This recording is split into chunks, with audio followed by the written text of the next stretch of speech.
Hello, everybody, and welcome to Quest Queue. We are starting a brand new adventure tonight.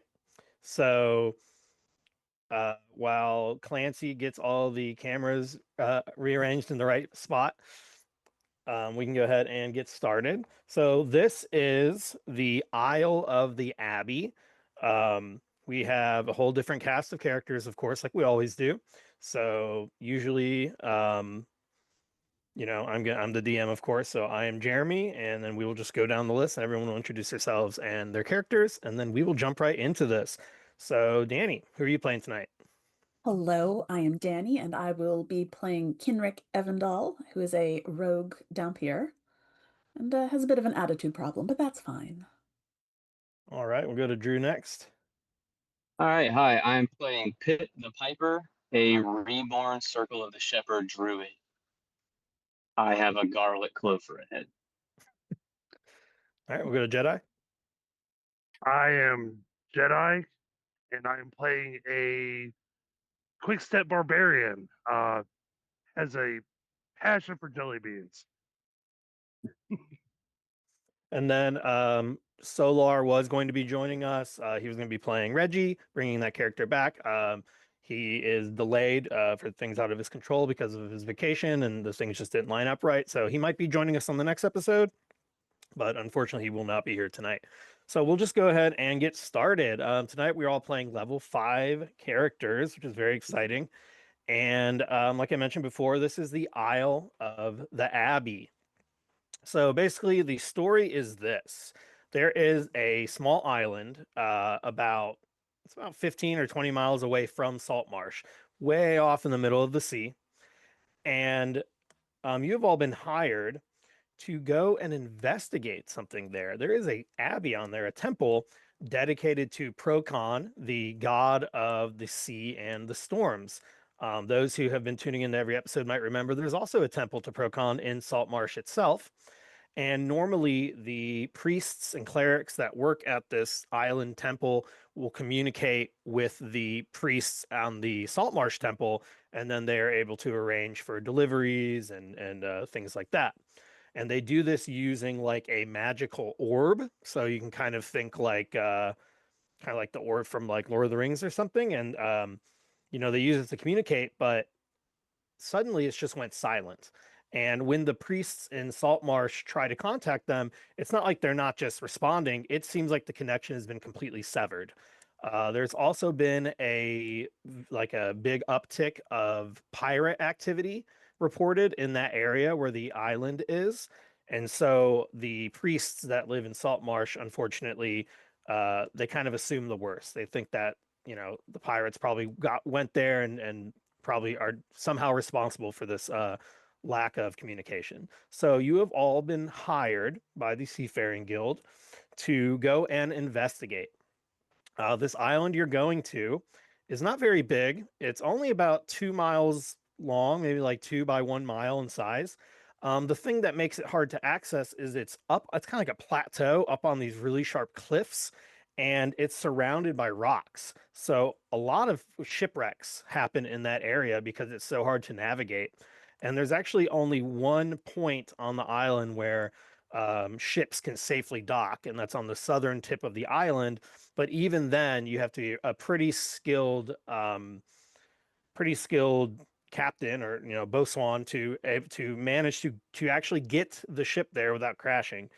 There is another island that has a lighthouse on it about 3 miles away, and you all were given a ride by a fishing boat and dropped off at this lighthouse island where you are supposed to meet with somebody to arrange for a smaller vessel that you will all take on your own to this Abbey Island so you can go investigate.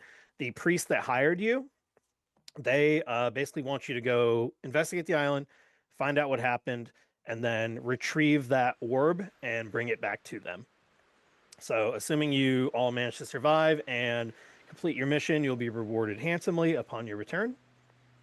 But you have just been dropped off at this lighthouse. When you get dropped off, there's this human man. He's got this large mustache.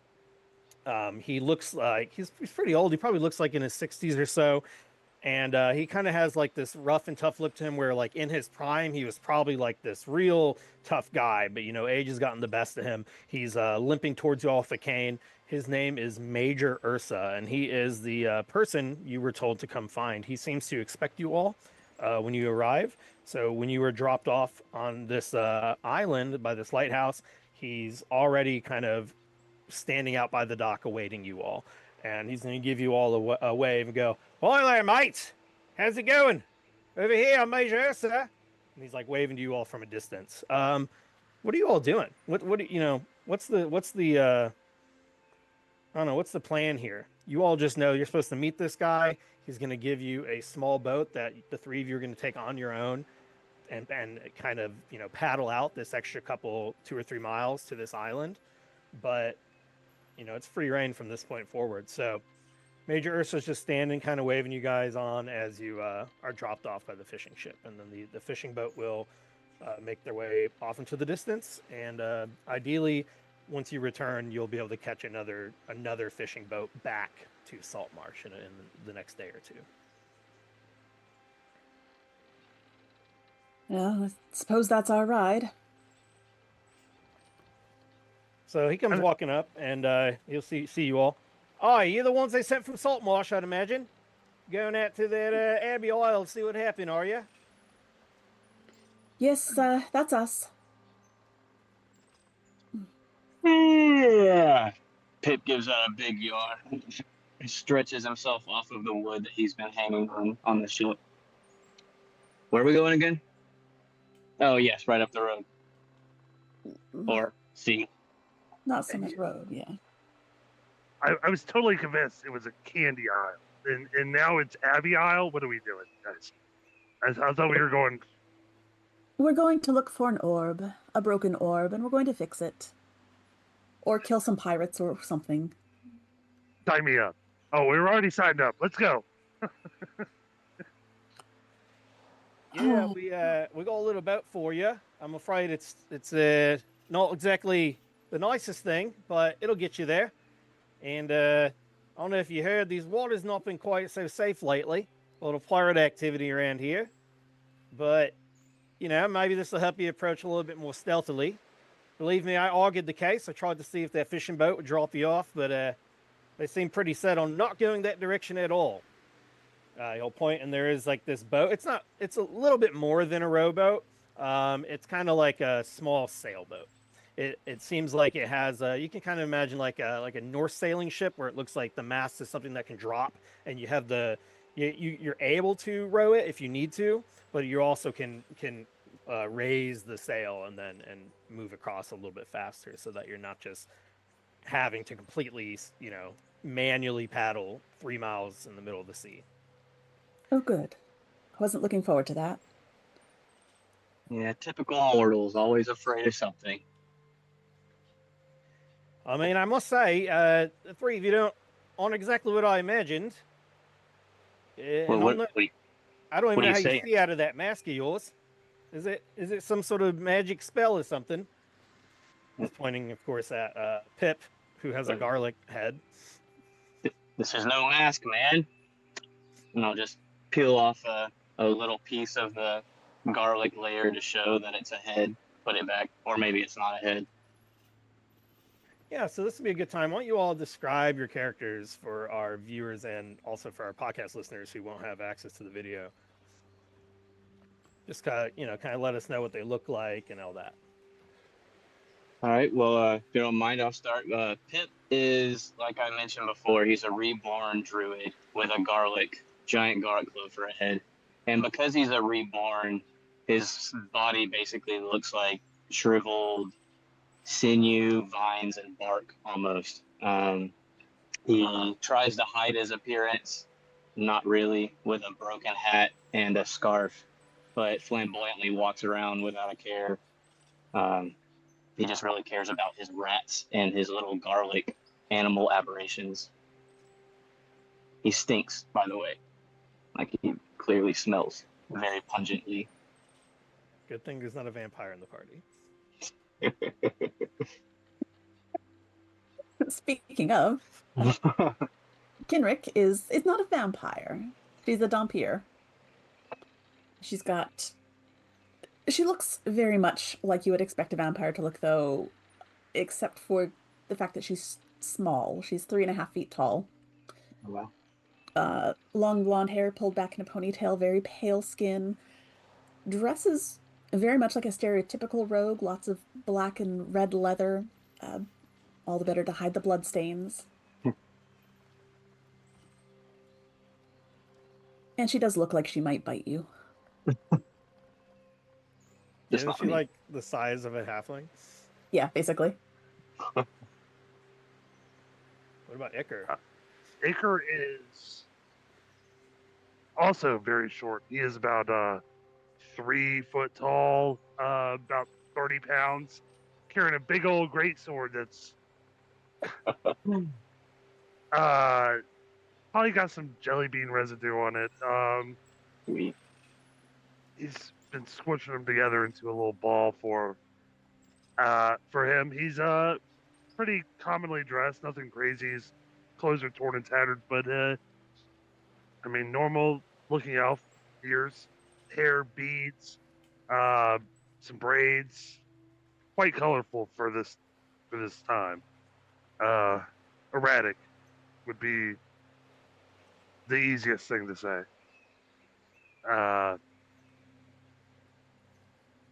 Yeah, he's pretty simple. Just probably digging through his bag looking for some candy left over at all times. I forgot to mention the height and everything. My guy is like 7 feet tall and weighs like 80 pounds. So this is a very peculiar grouping we have so far. How's the weather down there, guys? Shut up. Oh, it's fantastic. You probably can't smell my breath as bad from down there, so that's a plus, eh? I've been sticking my nose in my bag, trying to cover the smell. Be honest with you. I'll do my best to keep my mouth shut, but good luck with that. So yeah, if you all look right here on the picture I've displayed, it's kind of like the ship that you have available to you, the one that's in the foreground, not the giant ship in the background. But yeah, so you have, like I said, it's a little bit bigger than like just a paddle boat or something, but it's more or less a small sailing boat. It doesn't have a cover or anything like that. You're going to be exposed to the elements. This Major Ursa would be like, all right, well, here's the ship for you. Don't worry about anything. I've already been paid. They've already took care of all that. Tried to bring it back in one piece, but if not, I've already had the guarantees that the powers that be down there in Saltmarsh will take care of me. So if there's anything else I can do for you, I can try to get you some supplies. It seems like you're all pretty well supplied already, judging by them backpacks and everything. But is there anything else I can get for you? I'm gonna, if not, I'm gonna head back up in the lighthouse and continue my duties of drinking rum and staring out the window. Wow, rum. Wow. All right. Well, enjoy yourself. All right, well, here you go. And well, I sure hope you know how to use this thing, because I'm not going with you. Any questions, anything? Do y'all think you're good to go? Yeah, you just point it in one direction and the wind takes you, right? More or less, but I mean, you see that you can turn that little wheel there on the side and kind of rotate it a little bit. But yeah, I mean, if the wind's not in your favor, you're gonna have to do a little bit of paddling, I'm afraid. You sure you don't want to come with us? Oh man, maybe 20 years ago, but I got a lot of rum to drink, books to read. Yeah, fair enough. You could drink the rum on the boat. I mean, that's not really a problem. You could drink it on the boat while we're sailing. But then who would watch the lighthouse? It's not going anywhere. You don't have to worry about it. It's like on the island here. You don't have to worry about it. Yeah. Yeah, you think. You turn around, this thing would be gone in a blink. Does it have legs? How does it move? Well, I don't know. I mean, hey, it's got to be something. They wouldn't be paying me to sit out here and watch it. Even if I do only get visitors every couple weeks or so. No, that buys you some time. You got a couple weeks. Come on, we're your last visitors. We'll be back in no time. Don't even worry. I'm all right. I've tussled with enough pirates in my time. But I would give you a little bit of advice. and he's going to actually pull out and show you a map of the island. And Oh shit. it's well, he shows a larger map, and then on the map it shows a lot of different islands, including the one you're on now. And then on this map is a small island, and he said that right there is Abbey Island, and you see it's like I said, it's about 2 miles long, 1 mile wide, and there's little triangles drawn all around it representing rocks. And he's gonna say, now these little things right here, these things will tear this ship right up. That being said, this thing should be a little bit easier to navigate around him. Now, my recommendation is I wouldn't try to approach this island anywhere but the south here, and he'll point, and you'll notice there's no triangles in that part of the map. See, down here, there's some sand dunes, and they seem to go right down to the shore. Now, back in my sailing days, I was actually one of them blokes that would do deliveries, and I used to deliver to these bastards down here in this temple. They're pretty nice folk. But like I said, that was 2 decades ago. But all I know is I would never have tried to steer my ship anywhere but down here. But if you're feeling brave, suppose anywhere would do, just watch out. There's a lot of rocks around there, and those cliffs are pretty high. So, you know, it's not my job to tell you how to complete your mission, but that's just my recommendation. And be real careful. You see black sails, probably pirates. And if you see any ship, I would still be pretty cautious if I were you. These bastards can be pretty, you know, pretty bad guys sometimes. They usually ask questions later and rob you first. So, Well, that's their problem, not ours. I'll smack him real good. Don't worry about it. Glad I'm with you two. all right, well, I'll leave you 3 to it, and yeah, just try to bring it back in one piece. And yeah, he's gonna start. Well, he kind of leads you down to the boat, and he's gonna kind of step away. It is about midday. You are all welcome to try to approach this however you want. It's only 2 or 3 miles away, so with the wind, I mean, you can get there pretty quickly. Probably less, probably with an hour or less. But I don't know if you want to use the wind, if you're trying to be extra stealthy, if you want to wait till dark, if you want to leave right away. You can do anything you'd like. All of you have played in games where I've DM'd before, so you do know how I kind of open things up. I know that Kenrick does have some sailing experience. Does Pip and Iker have any sailing experience? I'm gonna say no. Yeah, I'm sure Iker's been on a boat. You've been on a boat. He's been on a boat. My camera just broke. Oh no. It's okay. It'll be back in a second.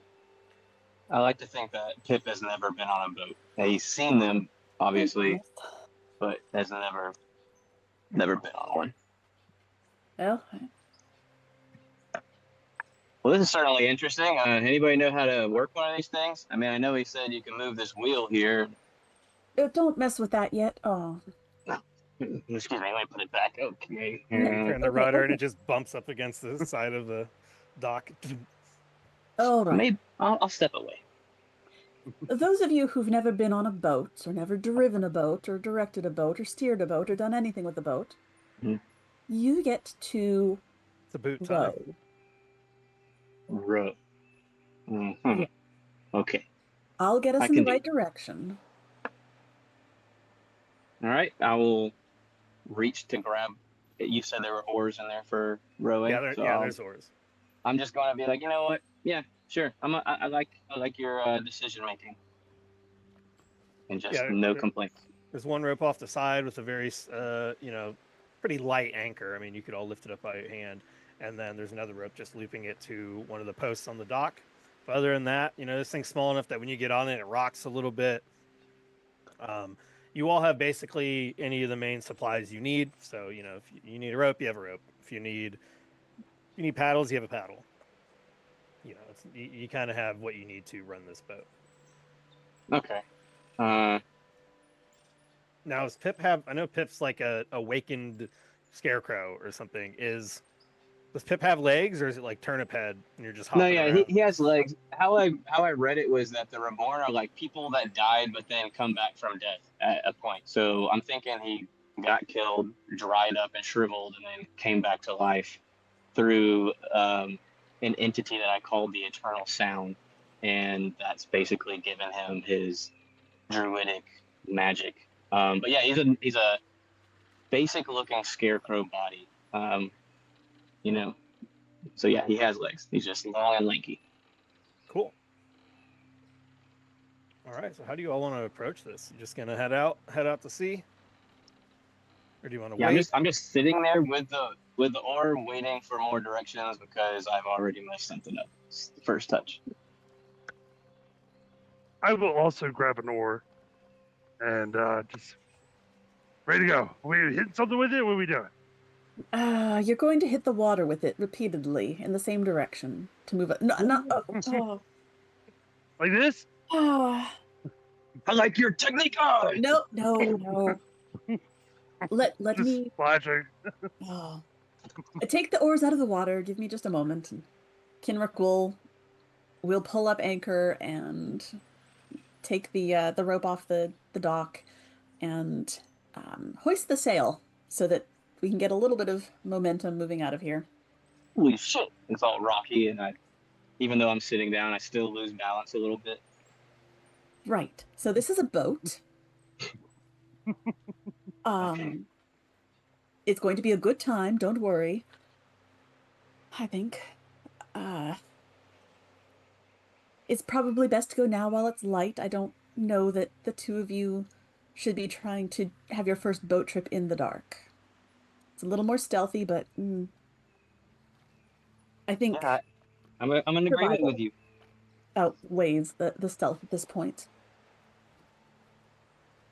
So once we get a little ways out, she'll demonstrate how to properly paddle so that Ah, oh, oh. we Oh, maybe get okay. a little bit. Yeah, I see. there we go. Ah, The passion was there. The technique was just flawed. Okay, okay, gotcha. And now you've got the technique, so you can bring it all together. It's So only on our way. I'm sorry, guys. just 3 miles. It's not that long. So, how do you guys normally handle situations and quests like this? I kind of just wing it usually. Well, I like to plan a bit more, but really we don't have a lot to work with, so winging it is. yeah, I'm really good at wings. I don't have wings, but I like wings. I've seen some people with wings. Let's do that. Can we make wings? Do you have wings? He's a turd. I'm sorry. What's your character's name? Not Kinrick? Kendrick. Not Oh, Kendrick's other. Pip. Pip. Pip. Yeah. All right. I turn to Pip. And be like, can you grow wings out of that thing? What's? Uh, I'll rip off 2 little layers of garlic skin, and be like, I think this is the best I got. No, no. Oh, Throws them off to oh. the wind. You don't need those? Not anymore. I'm sure they'll grow back. Oh, all right. I'm sure. Sure they'll grow. Sweat. I'm sure it won't dropping. matter at all later. Why don't we all make a group survival check to see how well we can traverse these 3 miles, and then Kenrick can get advantage since Kenrick, I know Kenrick has sailed a boat before because I have played in the adventure where Kenrick was on the boat. Oh, it actually worked. Yes.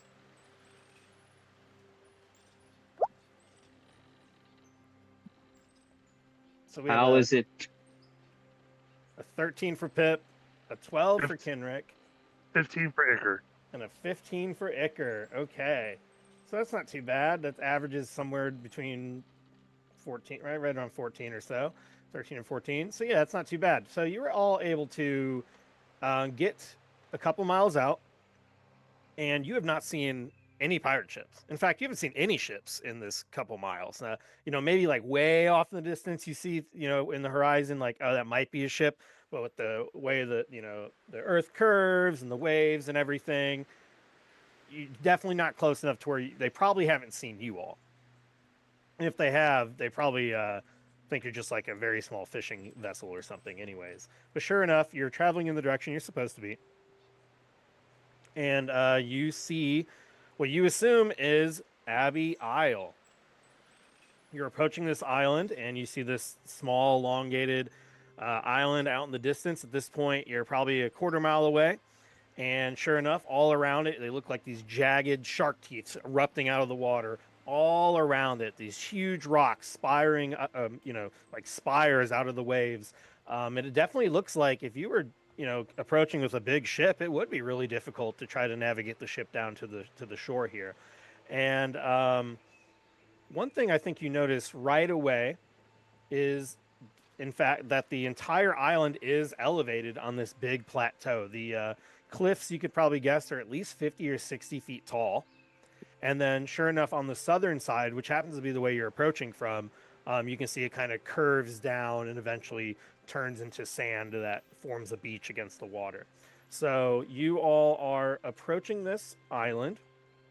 And how do you want to do this? Do you want to go to the beach at the bottom? Do you want to try to navigate it in a different way? I will say one thing you notice as you get, kind of angle around to where you can see around one of these big rocks sticking out of the water is you see a ship. It looks like a large ship, but it's not docked. You see a ship crashed up against the shores of this beach. It looks like large enough to be a pirate ship. It's hard. You can't really see the sails or anything like that to know for sure.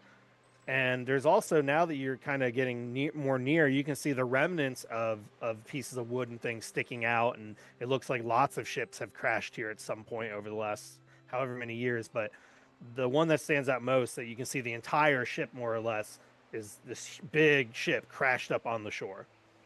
But yeah, how do you all want to approach this? Do you want to try to go to the beach, or do you want to try to risk going around to one of the other sides? With the size of the small boat you're in, you can probably navigate around some of the rocks somewhat easily, but then you're going to have to deal with the cliffs. Right. Well, Are either of you good at climbing? I don't know if I'd say I'm good at climbing, but I'm pretty tall, so that helps. Yes, well, we're not, so Yeah, I could just pick you up, maybe. But I You can reach of there. could reach 10 feet, maybe. right. Well, I guess that's the question. Do you feel like climbing some cliffs or taking our chances with whoever's around that boat? Which could be no one. It looks like it might have been crashed, so. Well, that salty sailor, said we should go south, but he also said there'd be a lot of pirates and ships, and we didn't see anything except this crash thing. But I don't know. I don't know if I even trust what that guy had to say now. Well, no, the pointy sharp rocks that are everywhere. Those are Oh, yeah, fair point. You're right. that You're that right. would be something that he said was very truthful. I Pointy say let's sharp- get to land as quick as possible. All right, so to the beach then. That's my vote. Yeah, we can. I'm not worried about anybody. We can run away fast enough. It's not a problem. We can totally run away if we have to. Or we can find them. I can punch them, hit them, something. They might have jelly beans. Sure. So you're able to make your approach pretty easily. Being in the small boat, especially if you, well, I guess in this case, you would drop the sail down, since I described it as one of those Viking ships. So now that you're no longer having wind affect it, you're able to easily kind of slow down enough to paddle your way up onto shore. You feel the kind of bump as it catches the sand and eventually slides to a stop. And you all are currently at the end of this sand dune. These sand dunes look like they extend for, I don't know, probably maybe half a mile across before it gradually is going uphill. And then you see grass and some trees off in the distance. But at this angle, it's hard to see too much of the island from here. That being said, it's not a very, like I said, not a very large island. So when you approach, you do not see anybody. You are able to see the wreckage off in the distance. You're probably each of these squares is supposed to be about 500 feet, so you were probably about a little bit more than 2,000 feet away from that ship, but it's large enough that you can definitely see it. Um, why don't you all make a perception check as you approach?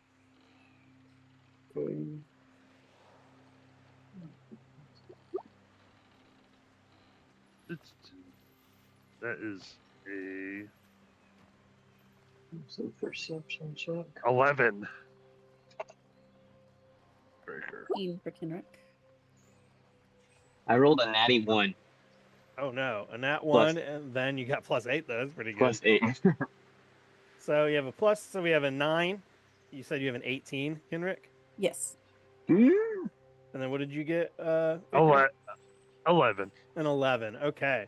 So yeah, I think Pip and Iker, you probably don't see much except for that ship. So I'd imagine you're probably looking in that direction, and just like hoping that Kenrick knows what she's doing as you pull up to the shore, since this is your.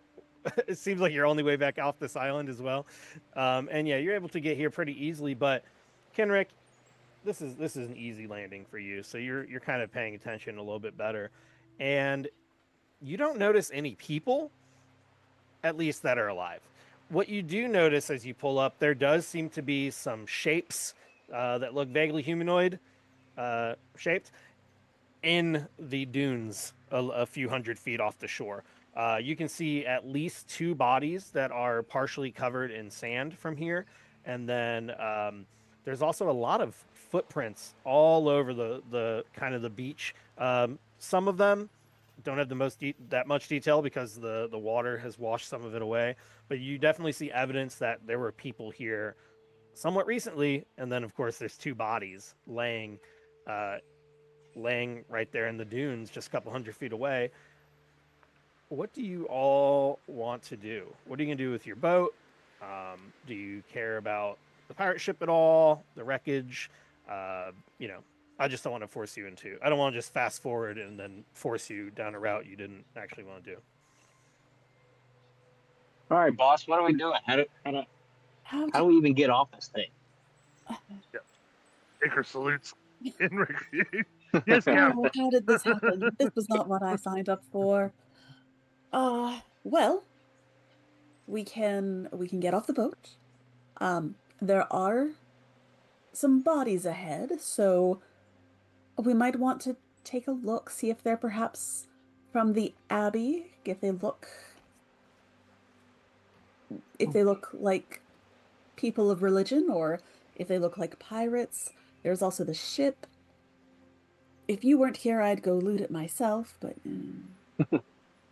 We could do that. I'm fine with that. That sounds like a good idea. I you have know, moral qualms. I'm just not certain of your level of skill in that arena, and really we should do our job first. What sneaking? I don't need to sneak. I'm just too fast for anybody to catch me. And you'll notice, like as we move around, Iker does run up and back a little bit. Like he covers twice as much ground as y'all. Just running back and forth. So, I mean, I'm pretty quick. I'd probably carry this one out. The big guy with the vegetable on his head. That's good to know. In the meantime, let's pull the boat up far enough onto the sand that it shouldn't wash away while we're here. Hi, boss. Yeah, grab a rope. Yep. Let's do this. Pull it up on a shore. And then let's take a look at these bodies just to see what we're working with here. Sure, you can do that. You're able to pull that up, no problem. Very easy. You're pretty confident that it's not going to get washed away with the tide or anything. You're able to pull it up far enough to do that. And yeah, if you walk forward, go ahead and switch this again for you. In fact, make sure. There we go. We have tokens. All right, please lay down. So Go lay down, buddy. Sorry. No, you're good. I thought I had some corpses. Oh, here they are. They're gonna be okay. I thought I was gonna. Usually, when I drop the images in, they appear like giant at first. I was afraid you guys were gonna think it's like a 700-foot corpse. Oh It's my not. god! Though It's a they do still giant. look. They do still look What pretty is big. that? Everybody's giant, the two of us. So Yeah, he looks kind of normal to me. I don't know. Yeah. So Oh, sorry. Let me go ahead and give you the permissions to move your characters. There you go.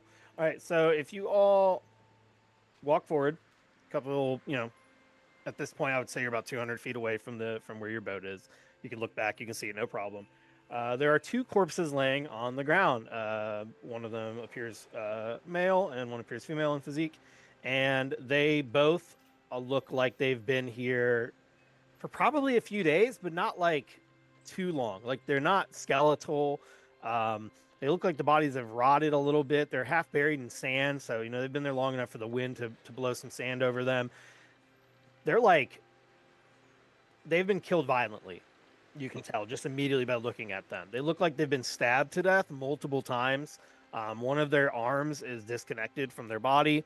Uh, you can see blood staining their clothes. You don't really see much staining the sand just because that bloody sand probably got covered or blown away by now. But it looks like whatever happened here, these bodies were killed with violence, multiple stab wounds, and they were not. It doesn't look like it was someone who was, like some top assassin like slit their throat in one move. It looks like they were just essentially stabbed repeatedly, cut anywhere possible, and died.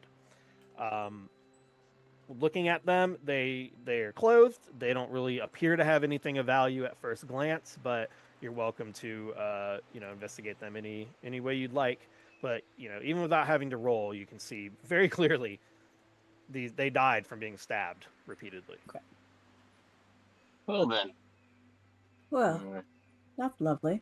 Do they look like they belong with the Abbey? Or do they look like pirates? Kinrick has some history with pirates, so. Okay, yeah, I want you to do an investigation check for that. Or do you want to do insight? Let's see if you know. Let's do insight. Yeah, see if you're insightful about this. Oh, nat 20 for 24. Jeez. A nat 20 for a 24. Yeah, you're looking at these are fucking pirates. These are fucking pirates. They're just a fucking pirates. 100%. They definitely don't look like Yeah. any clerics you've seen. Certainly not clerics of Procon, which you've seen a lot of them walking around in Waterdeep. Or not in Waterdeep, I'm sorry, in Saltmarsh. There's probably some in Waterdeep as well, but in Saltmarsh, because Procon is the most commonly worshipped god in these parts. Everyone around here pretty much worships Procon because of how heavily the Saltmarsh people rely on the sea, and they're all very superstitious in that way. But anyone who lives in the world in which D&D takes place knows it's not really superstition because gods are real, and so are demons, and so are all those things. And Procon is kind of like analogous to Poseidon. It's like an envious, sort of proud god. As long as you respect Procon, it'll protect you on the sea. But if you're not respectful, he'll just as quickly tear your boat to shreds. And so it's a god that's worshipped with a lot of respect and fear. And this definitely doesn't look like they're dressed in the kind of garbs you've seen worshippers of Procon dress in. They definitely look like they're dressed in just kind of garbs a lot of pirates are, just kind of a mismatched clothing. Right. Well, good news is these aren't clerics. They appear to be pirates. Bad news is they appear to be pirates. So there are, or at least were, pirates here. And something has killed pirates. I don't know if it's other pirates. We do tend to do that, but they tend to do that. What we? What? Slip of the tongue. No, I'm not a pirate? pirate now. Sure. That'll be Well- pirate music. If you look at this arm here, this one that's cut off from the body, it's clearly pointing in this direction. So we should either go that way or disregard that general area. I don't know. I'm just saying. Well, I want to look in the. You said it's like a mile by 2 miles. Yeah, and right now it's like uphill. So Okay. the main thing blocking your path is just the Is the hill. angle as it goes up, but then also the dunes. So it's kind of hard Yeah. to see over some of these dunes. Well, as much as it is going to suck, I think we need to get out of the sand and up the hill. Anything good or bad is going to be up the hill. Unless you have any objections, do you want to further loot the bodies? Take an arm for a trophy? I don't know. Oh no, I'm good. I was just trying to be helpful. I appreciate it very much. And I don't know. I mean, some people collect arms. I knew a guy who collected teeth. That's weird. That's what collects It teeth. is. It's very strange. He wore them on a necklace. They Ooh, claim it was a little trophy. disconcerting. Heard stories of a person that collects teeth. It's weird. Very weird. He was an odd fellow.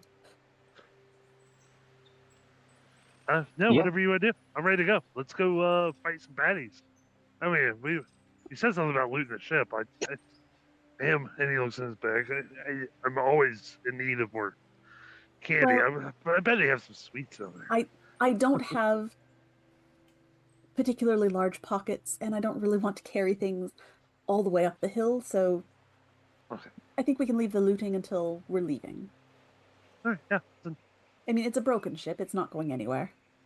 let's go find this ball of power, whatever. An orb. The orb, yes, So we'll find the that orb, we'll orb. fix it. Yeah. So You know, I guess I could always summon a bird to try to help us see which path we should take. I mean, That would my be first. fantastic. That would be very helpful, yes. Okay. So, what if I did find familiar all right. like that, Jeremy? Go ahead and use this first level spell, and you're gonna find a familiar. Sure. What familiar do you? What Whoops. is your familiar? I accidentally cast it at second level and not first level, but you know, whatever. That's fine. Oh, I didn't even know it was possible. For Yeah, find familiar. I didn't either. I just noticed. But yeah, it says I could summon a hawk or an owl or a raven. I think a raven seems kind of appropriate for a scarecrow guy. So that's what I'll do. What I'll do is I'll pull out my pipe, and instead of playing the tune specifically for the rats, I'll play a different tune, and thus it'll summon the spirit raven. Okay. So yeah, you pull out this flute and you play it, and then yeah, you summon this spirit raven. So with Find Familiar, you can either communicate with the raven and send it up, and then it can return and tell you, or you can temporarily see or hear through its senses, I believe. And I think it's kind of like during that time you lose your own sense, and you're like meditating and like looking through it. Okay, I think we're gonna stick with the telepathic version. Okay. And I want to just ask it, hey, buddy, old pal, why don't you go fly off as far as you can and see which looks like the easiest and least confrontational path? And I'm talking about the terrain specifically. Sure. Yeah, so this raven goes flying up into the air, and you can all see it, fly up high, and it's circling in the sky, and looking off in the distance. So I think you can communicate telepathically within 100 feet. 100 feet, yep. It can go further than that. It just would have to return back to the 100 feet in order to talk with you again. Oh, but okay. you are, as you're all looking in that direction and it's flying up, I will say you immediately, all of you, just see off in the distance two vaguely human-shaped figures. Shit. Already. Like your eyes are following the raven, and as they do, you see standing a couple 100 feet ahead of you in the middle of on top of one of the dunes, what looks like two, thin, kind of, person-shaped people. They're just kind of far away. You can't really tell. Both of them look like they're wearing some very ragged looking clothing that's kind of hanging off their bodies in strips. But they're kind of far away to where it's kind of difficult to tell what they are. But as you're looking, it does look like they're moving towards you. They both seem to be coming down these sand dunes towards you all. And then while that's happening, your bird is still flying around up top, and it will report to you before it leaves the 100 feet that it sees 2 people. It's going to also report to you that it seems like the sand dunes only extend for, like 1,000 feet more, and then it turns to grass, and then it's kind of keeps flying unless you command it to stop. It's going to keep flying to go try to scout further, see what it can see. All right. Yeah, I'll just have him stay up in the air doing a scout, and I'll relay to the group. Well, it's not like we needed Buddy Old Pal to tell us, but there's 2 people headed our way. We've got about 1,000 more feet of sand dunes before we get back to the mainland. Right. Well, if we want to go ahead and have confrontations right away, I mean, Could my bird tell any other characteristics or details of the 2 people other than them being disheveled, busted-looking people? Like, do they have weapons? Like, say. Yeah, and you can see that too. It looks like they're holding out already what looks like swords of some type. Great. And in fact, they're moving, and then they seem like they're now running at you all, kind of sprinting down. Why don't you all make a, I guess, a perception check again to see if you can tell some more details as they're getting closer and closer and closer. 21 for Kenrick. Wow. Did you get a 0? Right. I got a 0. I got worse than a 0. Yeah. Because I have a +8 modifier and I gotten. Yeah. How do you get a +8 and a 7? I think you just rolled 1d20 without the bonus. Oh, really? Yeah. Because if you hover over it, it says just 1d20 equals 7. I clicked on Here, I'll try clicking on perception again. Ah, there you go. There we go. Oh, 19. okay. So even guess I did. so the first one would have been a 15, and this one's a 19. All right, and then what about Iker? That's a 19 for Iker. So as these things are running, you realize pretty quickly they look all skin and bones. In fact, probably more bones than skin. And it looks like there are 2 skeletons sprinting towards you. Both seem to have swords drawn at their side, and they are running at you all through the sand. So let's go ahead and quickly roll initiative, unless one of you feels like you can deal with this before it's even worth rolling initiative. Iker would go, I can handle this. If you just excuse me, and he'll pull his axe off his back and pull a fucking hunk of jelly beans out and just take a bite of it like an apple. And throw it back and go, all right, and I'm going to start running towards him. I'll step out of the way. Awesome, I got 60 feet. 60 feet of movement. Wow. Yeah.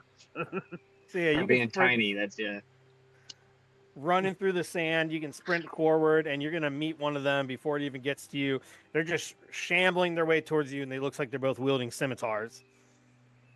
Yeah, go ahead and get an attack on one real quick. All right. That is a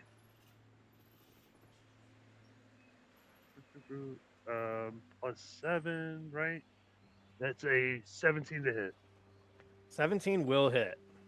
All right, and that's going to be 1d12. I'm going to roll this damage because I didn't pull those dice out.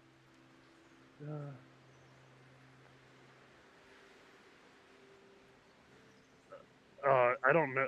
Yeah, that's a d12. All right, so that's 12 plus 2d6. I get the roll for my Vicious Great Axe. And that's 21 points of damage. 21 points of damage. Okay, so yeah, you run up and you just swing, and you're able to just destroy this thing in one hit, at least one of the 2 skeletons.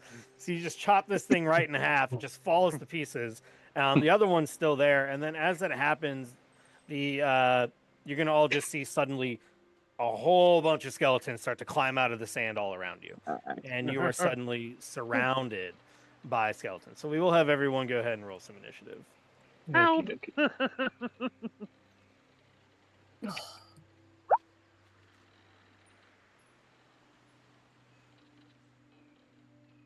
In What? fact, Can I get a Kenrick, one you're a little bit opinion? further back, and you Oh, see there's even some that appear suddenly out from behind you to Oh, your no. either side. There are also two swarms of skeletons that appear, so there's like large groups of them. So basically, what you're dealing with now is 3 single skeletons and then 2 skeletal swarms that are all rising out as soon as you chop that one in half, and they all just seem to be like they're not wearing matching clothing or anything. They're all kind of wielding different types of swords and weapons. They all look like they came from completely different groups. Some of them look like pirates. Some of them look like merchants. Some of them look like clerics. Some of them, look like they're wearing clothing that's hundreds of years old. So they seem like they come from all walks of life, all walks of death. But yeah, so let's see. Kenrick got a 4. Yep. Kenrick got a 4. Oh, there you are. I usually have the names on there. But okay, so 4 for Kenrick, and then Pip got a 15. Yeah. What did we get for Icker? 21. 21. No. Makes sense since he is so fast, even for a little guy. And then I will roll for these skeletal swarms real quick. There's one skeletal swarm. I'm going to make the skeletal swarms go separate so that they're not like ambushing you all in the same round necessarily. All right. Because they're kind of strong. Well, at least stronger than just the single skeleton that got chopped in half. So what is your dexterity, Icker? Because one of the skeletal swarms also got a 21. It is a 16 plus 3. All right, you are faster, so you will go first. So, yeah, you chop that one in front of you in half, no problem, and then you just can kind of hear and see as multiple hordes of these things just rise out of the ground. They're all just kind of surrounding you all. Okay. There's a single skeleton about 10 feet to your left. There's a horde of skeletons, about 6 of them rushing at you from about 15 feet to your right. And then if you turn around, you see there are some more surrounding your compatriots. All right. I'll go after that first single one again. I get both my actions or both my attacks this time. Still, that was like a surprise round. Yeah, it was just like a Sort of. surprise little Okay. reaction thing. All right. Then I bonus action rage. Okay. And then I am going to run over to the. Oh, I can't. No, I can't. I can't move it. I'll run over to the single one. Well, you can't move it. No, Oh, it right, won't. you can't move it. There you go. All right. Yeah. So that's. Whoa. Are these? Or how are we doing these? Are we doing 5 foot? Because it's telling me it's like 300 foot. These are supposed to be 5 feet. Yeah, sorry. This is Okay, zoomed sorry. in. Yeah, it should not be set to that much. Each square is 5 feet. All right. Just making sure. All right. Then I am going to swing to attack. It's probably set to the large Right. map scale. That's 20 to hit that one. That hits. And that is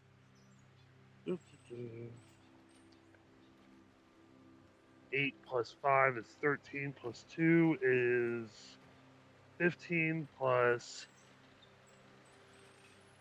6 is another 21 points of damage. Okay, you're able to just have this thing apart in one swing again. A lot of And control from that. I got some more movement. I'm gonna run down to the skeleton. Oh, my guy's gone now. He's gonna There he come is. over. He would be over to this. Oh, Start attacking this swarm. I don't know how he teleported that far. Okay. Yeah. Mr. So he Step. would be attacking. Yeah. I wish. I'd be attacking that swarm with my second attack. Just cleave into him. Okay. It is a 14 to hit. A 14 does hit.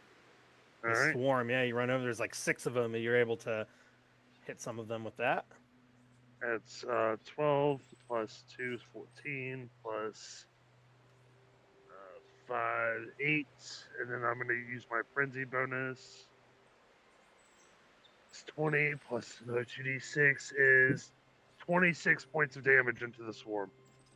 Awesome. Yeah. So you're able to hack through a few of the skeletons in this swarm pretty easily, and just like the other ones, you're just like chopping them in half. Their spine is being separated. They just drop to the ground. But these are, there's a lot of them in these swarms. So it seems like right when you swing, there's still more trying to rush you and attack you. Anything else? No,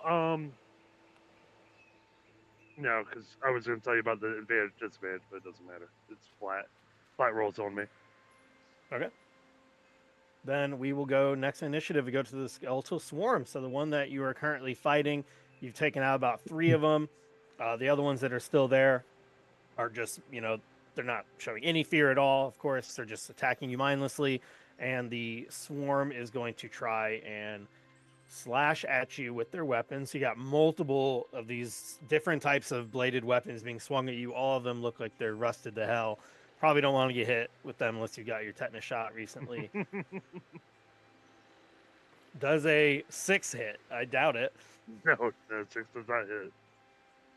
So yeah, they all are attacking, and even even though there's a whole bunch of them, you are just too good at fighting. You're able to dodge them pretty easily, and they're slashing at you, and that group is going to miss. The other skeletal swarm is next with an 18, so the one that's a little bit further back.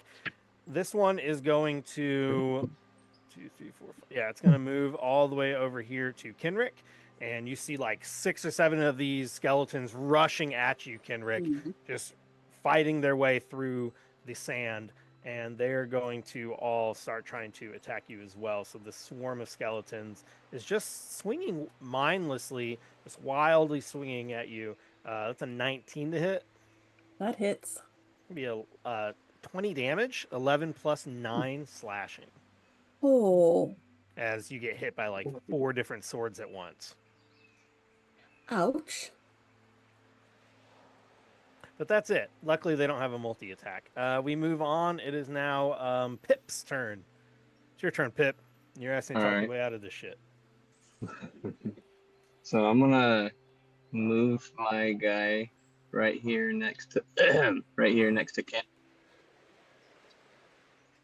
All right. Well, my guy's behind Kenrick, but I'm trying to get in that general area and then do poison spray at the swarm or the horde, whatever you call it. Yeah. Okay. Where did your guy go? I tried moving it into the square and it disappeared behind Kenrick's token. I see. Yeah, you gotta hold Alt. It's trying to stick to the grid. If you hold Alt, you can set it wherever you want. Oh, I see. Okay. Yeah. All so right. yeah, you can totally do that. Okay. So yeah, you just see Kenrick get stabbed like 4 times. Real Dark Souls shit. So was I supposed to do the roll for the hit first and then damage? I just clicked on the spell and it just rolled on it. It did both of it. So you got 11 to hit, and then if you hit, it does 12 damage. Oh, I see. Okay. Unfortunately, 11 does not hit. It says you only rolled a 1. You got a natural 1, so that's gonna miss no matter what. Okay, good roll so far. Go ahead and roll D100. Let's see how much of an asshole I gotta be. Since you did get a natural 1, hopefully you don't poison spray. Oh, do I have to hit roll to do the 1D100? Yeah. Slash roll 1D100, or you roll can slash. D100. Oh, okay. Slash roll space 1D100 if you're doing it on Roll20.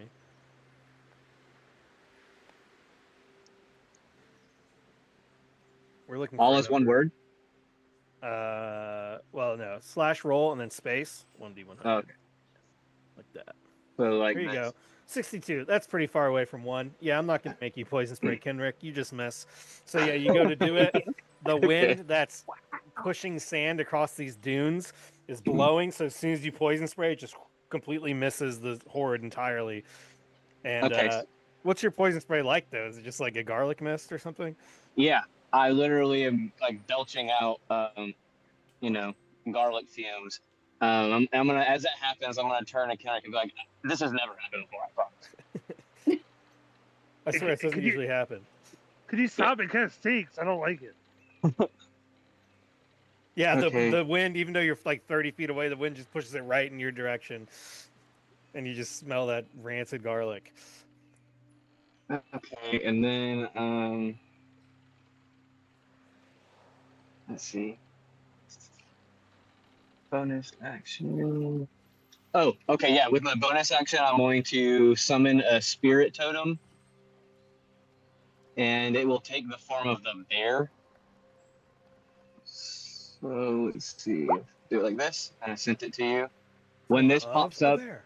it gives everybody in the party, including creatures I control, a temporary hit points of 10 additional hit points. Oh, good. Just So within 30 feet of you, spirit creature creates an aura of 30 feet. That's cool. yeah. Let's see. 5, 10, 15, 20, 25. It looks like what is your name again? Not Kenrick? Iker. Iker. Yeah, it looks like he's right in range, right? 5, 10, 15, 20, 25. Nice. 10 Yep. temporary hit points. Nice. Take it. It just doesn't automatically add it to our stuff. Wow. I cannot believe I made the scale so large. 450 feet away. Okay. Yeah, we're 4,000 feet away from each other. Cool. So yeah, I'm just gonna. Is your spirit bear, does it like do anything on its own, or is it just near I you? think Or it's is I it think it's able just to- near me and puts off in an aura, but it's not just a bear. It's like a bear that's also garlic. Oh, So garlic bear. Okay. imagine a garlic bear. Not a gummy bear, so Iker doesn't have to. Is it like from Naruto? Is it like around you, like part like you're in its spirit form or something? I was thinking like the garlic bear is there just sitting like a panda, just chilling, not even looking menacing, but it has the stink of the garlic that is emitting the aura that gives us all the protection. Okay. Oh, it also says you and your allies gain advantage on strength checks and strength saving throws while this aura is in effect. All right, that's pretty cool. And that's all for my turn. Okay, so yeah, you're able to summon that spirit bear. I'm just gonna change your token to be glowing blue for now, so we remember you have that out. So you have an aura coming off of it. And or here, how about this? How about I take that away? Oh gosh, what did I do? There we go. And instead, I'm gonna put a little symbol next. Oh my gosh, you teleported again. I thought you teleported. I just messed up. We will do one of these symbols here, so we know. Oh, this one's cool. There you go. And you have that thing where it looks like it's like an energy force erupting around you. Okay, cool. So you have that summoned, and we move straight down to Kenrick. Right. Well, that Everything smells like garlic. everything is terrible. I hurt. Uh, I'm going to have to shoot these guys. I don't really feel like I've got any other options. So yeah, crossbow into the mess of skeletons and see if that does anything. Okay, yeah, go ahead and shoot that crossbow. You're shooting at the skeletal swarm? Yes. Okay. And that is 20. Oh, I am going to use. Oh, what's it called?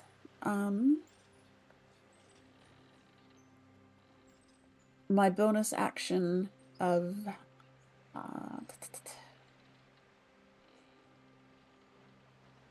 Where did it go? Steady aim. And so that gives me advantage, but that still hits, so that's fine. But what matters is that now I've done it with advantage, so I get my sneak attack. Oh, okay. So there we go. And I think you get sneak attack in this instance, anyways, with Oh, that's with true. Pip so close to you. But yeah, that's good to know. So That's 28 damage. 28 damage. Okay, so you're firing these arrows, and these skeletons, it doesn't seem like it's super effective on them or anything, but you're just the sheer volume of the arrows that you're just shooting with the sneak attack. It's like choo choo choo, and you're able to damage them pretty well. So 28 damage. You do fell some of the Oh, skeletons in this skeletal swarm. and they Uh, do need to succeed on a DC 10 strength saving throw because my crossbow bolts are walloping crossbow bolts. oh, does that mean they don't deal slashing damage and they deal something else instead? That could Um, change things. Or piercing damage, I mean. no, it just they have to succeed a DC 10 strength saving throw or become prone. Okay. I don't know if you're like Hawkeye or something. You got like special arrows that shoot like boxing gloves or something. No, they just get to knock them down a little.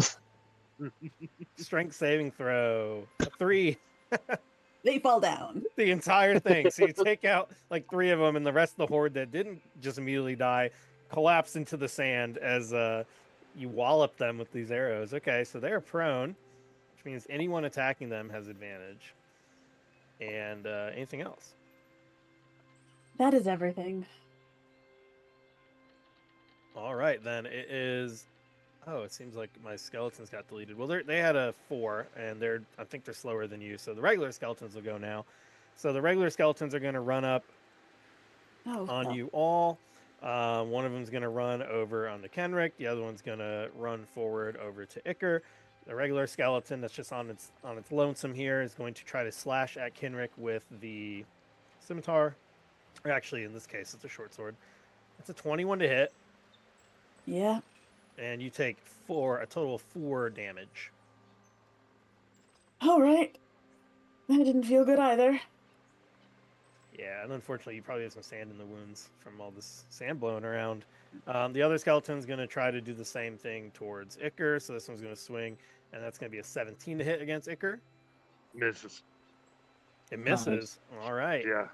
Yeah, it swings at you, and you're just, I don't know, you're so short you dodge it or something. So short you just can't hit me. And then we're going to move to your turn. It's your turn, Iker. Fast as fuck, boy. I'm gonna go for the horde first, the swarm. I'm gonna attack recklessly and great weapon master. So the first one is not gonna hit, and the second one is a 13, so 20, 15 to hit. 15 hits. All right. This is against the swarm. Yes. Okay. 12. So it's 12, 14, plus 8, plus another 8, or another 2d6, plus 7, it's 15. That's 29, 39 points of magical slashing damage. 39 magical slashing. Okay, so you managed to fell a few more of them. At this point, you've destroyed more than half of this swarm. Another thing worth mentioning, they technically have an ability called Deafening Clatter. Anyone within 10 feet of them, it's very, very hard to hear beyond the 10 feet because they're so loud. Well, we're in the sand, so I'm going to chalk that up to just the sound of the wind blowing sand all around. So you can barely hear the fight even going on the other side where Kenrick and Pip are. And with the sand blowing around, you're close enough to where you can see them, but I would say like for really long distances, it's pretty hard to see. But I don't think any of that's going to actually matter. And this other one that came up to me, he's a solo guy. Yeah, just a solo skeleton. All right, my second attack as I cut through this group of them. I'm gonna come back on the backswing for the other one, Okay. solo. Sweet. All right, reckless. It's reckless the whole turn. Great weapon master. That's not gonna hit, and that's a 16 plus 7 minus 5 is it's 18. 18 hits. All right. That's 11 plus 15 plus 2, 6, 7, 8, and then plus another 10, 30, 48 points of damage. Okay, 48. What's it look like when you finish off this? Oh no, that was on the solo one. Yeah. Oh my god. Yeah. What's it look like when he no longer exists on the screen? Demolished. I come through and I I fucking cut through the horde and I do a little thing where I switch hands and I'm coming in and it's like right at their waist, I'm sure, because I'm like only 3 foot tall, and I just swing and then, like some of the bones get stuck to the axe because it's covered in like jelly bean goop. Awesome. As it cuts through, woo! And he takes another bite. He pulls out a couple jelly beans and tosses it up. Are we sure these are regular jelly beans? No, we're not sure. He doesn't rage. He just gets in a sugar rush. So, Okay. yeah. Did He's you just create this maintaining it. character during like a Christmas special or something? No, you know Zed. Zed had a character that had candy, and this character ate some candy. And I was like, oh, this is how it's gonna go. Now he's gonna just get a sugar rush. Awesome. All right, then. If your turn, anything else for your turn? That is it. That is it. Okay, so this first skeletal swarm that you're fighting right now is now their turn. They're going to try to fight back. The few of them that are remaining, they swing to only get a 9, so they miss. It's a weak swarm of skeletons. You think a swarm would get a multi-attack? This is lame. All right, we'll move to the next. Oh, group they have advantage. They have advantage Oh, because I attacked recklessly. Oh, okay. So, 17 to hit. Nope. Nope. Well, I guess technically I should have went off the first one anyways, a 10, but it's fine. Yeah, they miss, Yeah, so no worries. they don't hit you anyways. The other skeletal swarm, they're going to come. They're going to try to attack you, Pip. You're getting attacked. These ones, wait, no, they don't. They got to use half their movement to stand up, right? So they stand up collectively, shamble back to their feet, and now they're going to attack you. Okay. And 22 to hit. Of course that doesn't hit. It definitely does. You take a total of 17 slashing damage as you get hit by multiple of them. Great. Googly moo. Yep. All right. Hit by the swarm. Oh, not 170. To make things worse, you suddenly all hear a noise, and you see off in the distance, about 40 feet ahead of you, up where the skeletons first were running down that sand dune, you see a large figure erupt out of the sand. It is literally giant. You see what looks like a skeleton of a hill giant stand up out of the sand, and it yells in a battle cry as you are attacked by what is called a skeletal juggernaut. And it's going to join the fight. And it's not its turn yet, though. Just wanted you all to have a heads up about that. So you take 17 damage, and now it is your turn, Pip. Oh, it's my turn already? Okay. All right. So parties of 3 are actually awesome because it's like always everyone's turn. So I take that damage, and a big piece of one of my garlic cloves just gets chunked off. So I'm smelling extra pungent real quick. Maybe 2 of them got cut off. And I'm going to attempt to do.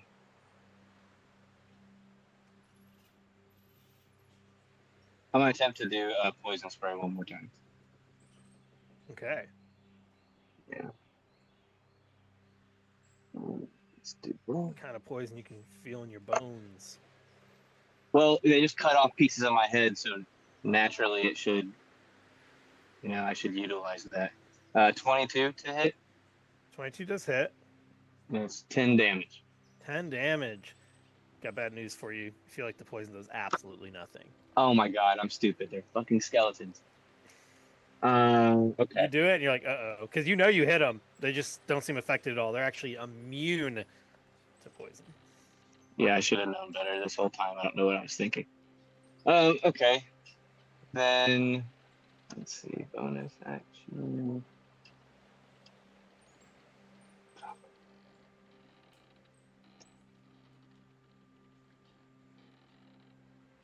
All right, that's it. That's my turn. That's your turn? All right. Yeah. And did you make sure you added whatever your bear totem gives you? To all your I stuff? did. Okay. Yeah. Cool. Then it's Kenrick's turn. Well, these guys don't look like they have any blood, so I guess I'll just use my crossbow again. It worked beautifully the first time. Keep going. Crossing fingers. Okay, 22 to hit. That hits. Who are you shooting? The solo skeleton or the swarm? I'm still going for the swarm because they Yeah. seem to hurt more. Okay. And Killer bees taking a swarm. it is another 28 damage. Okay, it's pretty good. And 28 piercing. again, they need to try not to fall over. So another strength check. Yes. DC 10. 20. Oh, 20. okay. They stay up. I think But that you do get sneak attack. You have Pip right next to you. Did you already that was apply that? Oh, you did that was apply with that. my sneak Oh, attack. okay. Okay. Yeah. But I think I will use disengage. There's a bonus action because you're a rogue. Yep. Okay. And then I'm going to move. And even with the wind blowing all the sand around and stuff, you can see the silhouette of the literal giant off in the distance. I don't know if you know it's a skeletal giant from here, but is that better than a regular giant? Who knows? It looks like Yeah. something. Lovely.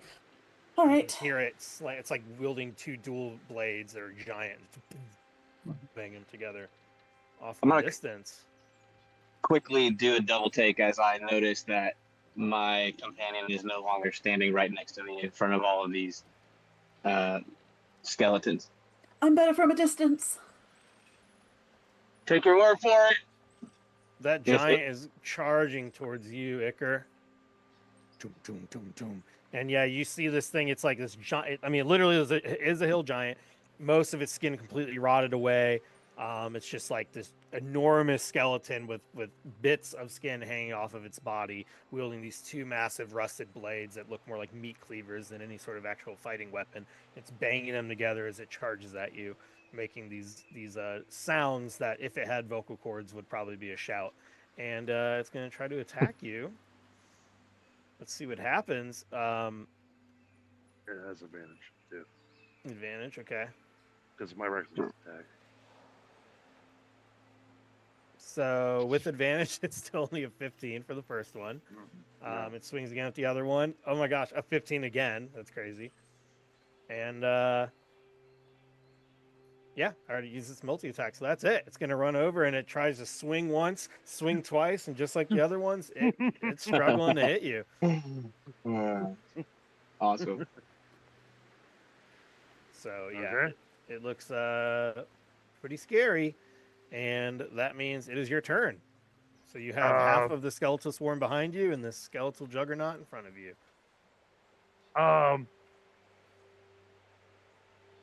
I'm gonna take one that since I turned around, heard it running up, and I ducked and dodged his attacks. I'm gonna swing back at him once.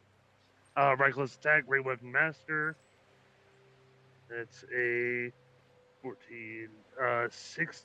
Oh, I got a roll advantage. 17 to hit. Against the swarm? No, against the big guy. Against the big guy. Let me check. That is 17. That'll hit. All right. I misplaced one of my d6s. Let me grab another one real quick. All right. That's 6 plus 12. And 8 is 20 plus 2d6 for my frenzy is 31, 33, 43 points of slashing damage. 43 points of slashing? Okay. Yeah, magical. It's magical great axe, by the Okay. way. So, and then I'll carry through, and I'm gonna spin around and go for the swarm again. All For right. my second attack. It's 17 to hit on the swarm. That hits. Again, great weapon master. It's 5. 12, 14, 19 plus 8 is 27. 37 points of slashing damage into the swarm. Okay. What's it look like as you destroy the rest of the swarm? I cut through the big Nice. guy, and I get a good chop into him, and I spin around, and I just right at like hip level, just separated right at the spine. You know, it's the smallest part to hit, so I just as I cleave through them, and they just kind of break apart, shambles. However that happens. So Awesome.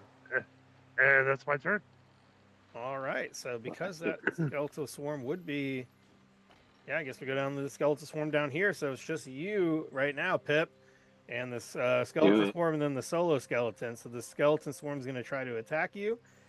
You can Great. see off in the distance that Iker is fighting the giant, and I wish this would make it easier for me to have multiple character sheets open at once. All right, so it's going to swing at you for a 20 to hit, Definitely hits. which is crazy, and it's going to be 16 slashing damage. Jeez. All right. And that's it for the skeletal swarm. Okay. Which now means it's your turn, Pip. Okay. All right. So I'm gonna just retaliate with primal savagery, which I don't normally do actual fighting. So we'll see how this goes. Yikes. 13 to hit. 13 hits. Oh, it does. Oh, Yeah. what the hell? It says it's acid damage. I thought it was. Oh, it says acid right there. Does acid work, or are they also immune to? So when you hit it, it seems like it does damage it. Nice. Okay. It does not seem immune. Sweet. All right, and then so that's 9 damage, and 9 damage, okay. then it says I can use a bonus action to cast Misty Step, Cool. and then I can appear 30 feet away. Let me find that in my spells. Misty Step, teleportation, 30 feet, unoccupied space. And I will 5, 10.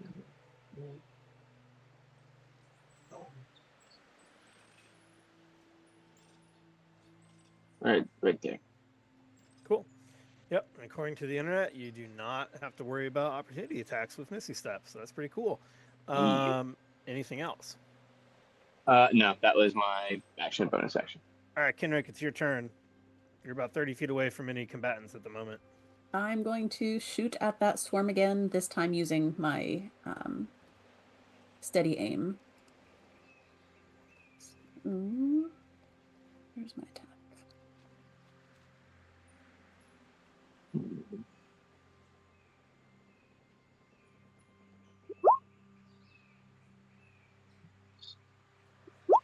18 or 22 to hit. Yep, that's it.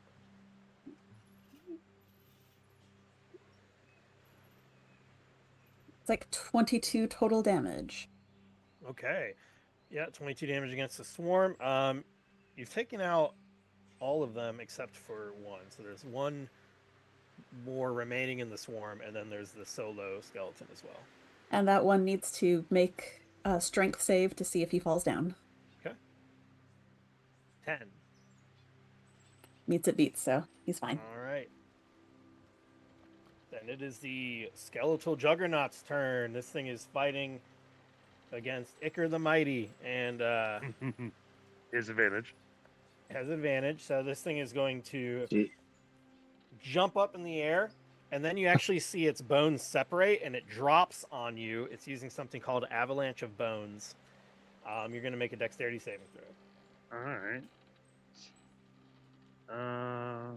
What's 3 on that? Move out of the way. That's a 9. A 9.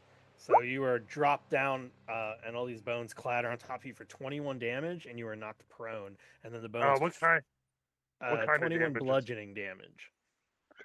And then if you fail the saving throw, you're knocked prone. And then it says the bones will quickly rejoin back together, and it turns back into the hulking creature. Ra- But that rounding, is its- rounding down on half damage. yeah, Okay. but that is it for its turn. So it is your turn, Iker. Okay. 1v1 I'll this use thing. my half of my movement and stand up, and then I will go for my reckless attack. It like reformed, right? It's not just a bunch Yeah, of just pieces. reform us back at the end of the Okay, then reckless attack, great weapon master again. Well, that's a 11 plus. That's a 13 to hit on the first attack. 13 against the Juggernaut. Oddly enough, that hits. Okay, Yeah, I crazy. don't know why. I guess anything skeletal. is just a 13. 14 I think plus it'd be more for this. 8, 22 plus frenzy damage. 28 plus 10 is 38 points of slashing damage on the first attack. Ooh. Pretty good. 38. Okay. And then I just want to make a little movement between my attacks and just I pressed the wrong fucking thing. But yeah, I mean that's good enough. I wanted to move like shift around. Like I don't want to move out of its attack range. But I just want to rotate a little bit to get in between him and Pip, so he can't just advance without going. I mean, he could step over me, but you know, at least give it a better chance. And then the second attack is a nat 20. Wow. Okay. All right, so I only actually get one of my 2d6s this time because it's the same creature. But it's a nat 20, so you get the double damage, right? Yep. So the So way I do nat 20s is you get max damage plus an extra roll. okay. Because it feels All right, really so shitty that's- when you get the extra and you roll really low, and it's like, okay. All right, so because I'm attacking Great Weapon Master and Reckless Attack, that is Math. 18. 18 plus 12 is 20. 30 plus 2 is 32 plus 10 is 42. That's my max. Okay.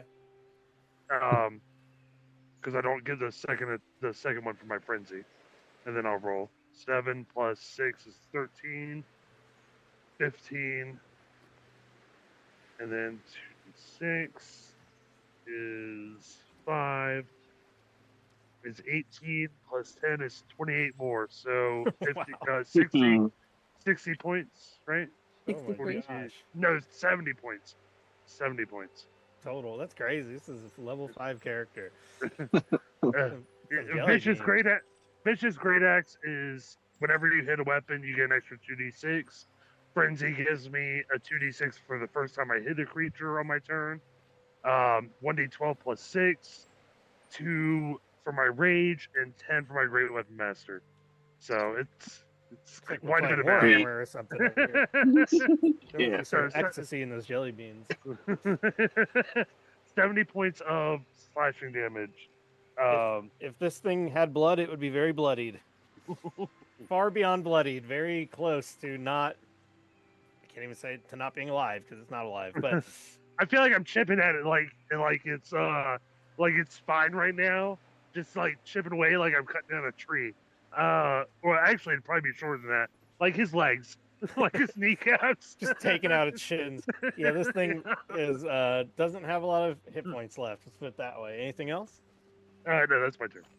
All right, skeletal swarm down here. It's going to chase after and try to go towards Pip. Wait, and- if we're in combat and it comes close, does that not invoke an attack of opportunity or something like that? Nah, it's if you leave its Only if space you leave its without space. disengaging. Yeah. Okay. So it runs at you, skeletal swarm. There's only one of them left in the swarm. So Oh yeah, right. You said that. really, it's not very strong. But it's gonna try slash, and it gets a 19 to hit, Jesus, yeah, it definitely goes through. 10 damage, Okay. and that's it. So now it's your turn. All right. So, yeah, I'll just retaliate with Primal Savagery again. Okay. I think that's my best thing I have right now as far as physical damage goes. And you get whatever the bear totem gives you. So, 24 to hit, but only 3 damage. Okay. Only 3 damage. That's what it says, acid damage. Out of 2 d10s, I Oh, must have so rolled you're a not 1 and a 2. so you're not hitting with your normal staff. You're not like Oh, no. My normal oh, you're doing staff. the cantrip. Okay. Yeah, so Yeah, you hit yeah, for because my 3 normal acid staff damage. does 1d6. Actually, it probably would do better than what I've been 1d6 rolling. plus 7. It says plus 3. Oh, well, it should be plus your because you have plus 7 for your. I don't know. Oh, I know why. Because it's I'm thinking your wisdom, but it's not your wisdom. It would be your strength or whatever, and it gets the bonus plus 2 because the weapon. But that's cool. All right, so 3 acid damage. Anything else? No, not this time. Okay, Kenrick's turn. Uh, I'm going to hit that one lonely fellow. I'll use steady aim again and use my crossbow to hit that single skeleton. Okay, Try to anyway. 23 to hit. that hits. Come on, damage. There we go. And that is 15 points of damage for it. All right, what's it look like when you destroy this? You know, it's in the sun, so the bones are probably hot. So there's hot singles in your area. It is the walloping arrow, so I think it gives it a bit more punch, and the bones shatter quite a lot more than would be expected from just an arrow. They will no longer threaten any wanderers in these dunes again. It makes you really wonder how much of this sand is just bone dust. You've been breathing in this whole time. Oof. Cool. Yeah, completely destroyed. The only thing left is one of the skeletal swarm, and then the big juggernaut that looks like it's about to collapse upon its own weight in any second. All right. Unfortunately, there's nothing else I can do right now. All right, then it's a skeletal juggernaut. This thing is going to see if it can perhaps actually hit Iker. It doesn't have advantage this time, does it? It does. Oh, okay. It does. So multi-attack, 23 to hit for the first one, 19 to hit for Oh! the second. You hit me on both of them. All right, so 17 and then 13. So 30 total slashing damage. All right, so 15 total slash. Oh, you take half? I take half damage. All right, yeah. Oh, you got hit. Oh, shit. Looking time to finish it. It's back to me now It's after this back guy. to you. Yep. All right. Again, reckless attack, Great Wave Master, all of the above. So it's 17 plus that's a 19, or yeah, 19 to hit on the first attack. That hits. It's 17 plus 2 is 19 plus 11 is 30, 40 points of magical slashing. That destroys it. As I cleave through its legs, I turn to the one remaining skeleton in the swarm and I just go, ah! And I run over to it. Just drops down to the ground. This thing falls apart. Some of the bones that just make up like its body are bigger than you are. Like you just took this thing out no problem. You know, its shoulder blade is probably half the size of your body. Just collapses down to the ground, and that thing is destroyed. And there's one skeleton left. One skeleton in the skeleton swarm, and it's been injured by acid. Yeah, and I'm gonna just run up and just over my head, just try and hit it. Again, Great Wave Master Reckless. That's a 14 to hit. That hits. Okay. It's 14, 16, 17, 18, 19, 29 points of damage. All right, you destroy that one too. Just right right through the hip because I'm only tall enough for that.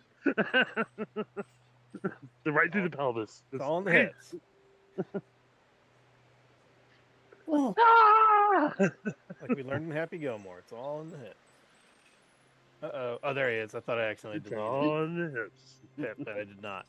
All right, so you destroy it, and suddenly you're just looking around. It seems like, well, it seems like two things. One, you're all obviously a lot more powerful than these two pirates.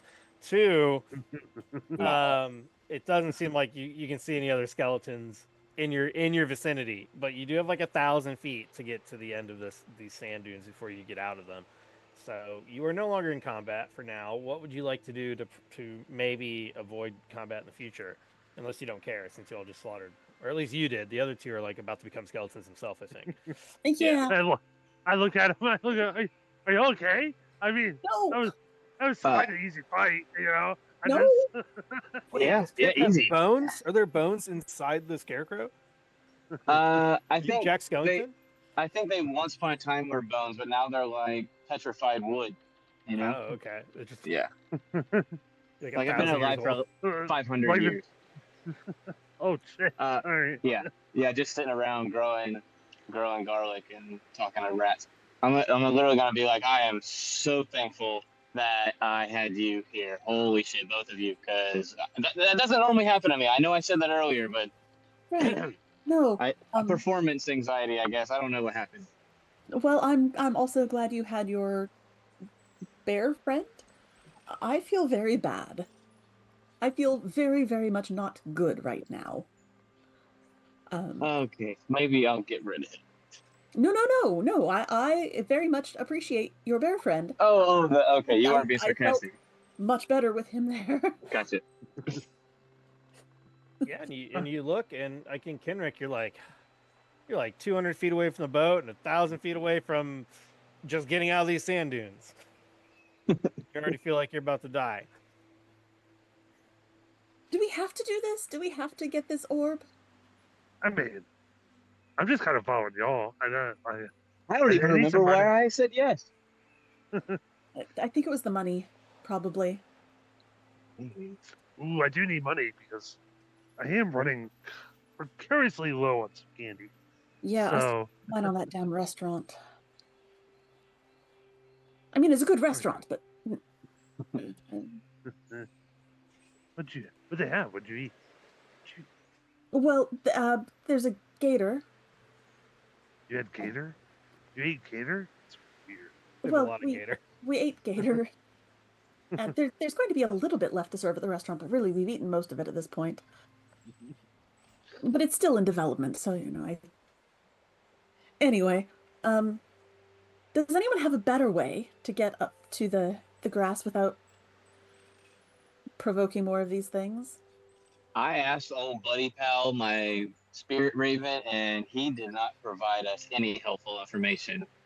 So I think it's anybody's guess at this point. We barely even made it on land, and we're swarmed. So Right. Yeah, there's I'm a gonna lot more. keep calling you boss. Whatever you decide, boss. Capitan. Yeah, Capitan. I mean, I could run across like for everybody and see what happens, and you know if I make it, I'm pretty quick. I can get away. If that's something that we could do, we could try and run just straight across, or I mean, I just usually my go-to is just to go I fast. Maybe that's not such a bad idea. It's all just running. Jeremy, can I check to see if the Raven has noticed anything else while it's been up there doing its? Yeah, so that combat took 36 seconds. Holy shit. So 36 seconds, and that was six rounds of combat. We did it pretty fast for 6 rounds of combat, honestly. About 36 seconds pass, all that happens, and your Raven's gonna be like, "Oh yeah, I was gonna tell you there's this giant skeleton thing coming, but you guys seem to take care of it." But yeah, telepathically, it basically lets you know that once you get to the end of the sand dunes, it turns to grass, and there's like basically a worn path straight ahead, and in the very center of the island, there is what looks like a building that's in ruins. Okay. Well, And guys, it hasn't seen it's seen a couple animals, some deer here or there, and things like that. But for the most part, um, if there are people on this island, they're either hidden or something because it didn't see any like encampments, it didn't see smoke, it didn't see Mm. people like like a whole bunch of people somewhere like a crowd. It just saw a building in ruins in the center. well, my buddy told me that nothing's changed in the last 30 seconds. That there is a house ruins of some sort up ahead. So I think we should just follow what Icar suggested and just haul it. Try to get to that location. Can your bird friend play in the sand? See if it will stir up any fun Oh, yeah. surprises ahead of us? He's usually pretty lazy. I'm not gonna lie, but yeah, I'll see what I can get him to do. And Jeremy, I'll ask if my spirit raven will kind of do like a nosedive swan kamikaze move into an area of sand to see if it sparks something, or maybe he gets close to the sand like a bird would do over water and like tries disrupting bits of it in a straight path from where he is flying towards us. You get what I mean? Yeah, so see if like it can fly in a straight. Yeah, so basically, it can see like through the dunes. There's like a path that you could navigate pretty easily without having to constantly go up and down the dunes. And if it were to follow that path through, it can fly straight through. And then, yeah, like you're saying, if there was like a skeleton waiting, it would probably cause it to erupt from the path. So it's able to do that, and it doesn't seem like on that. It seems like it has found a clear path that you Okay. could all follow. So yeah, it does seem like that happens. But we're gonna quickly go on our little break, so it'll be about 5 or 10 minutes long, and we will all be right back in just a few minutes. Cool.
All right, hello everybody. We are back. So at this point, we have about an hour left for tonight, and then we'll have another session 2 weeks from now because next week I have something I need to do. So we will come back with part 2 in 2 weeks. But for tonight, we still have 1 hour. So you all finished your fight with these lots and lots of skeletons.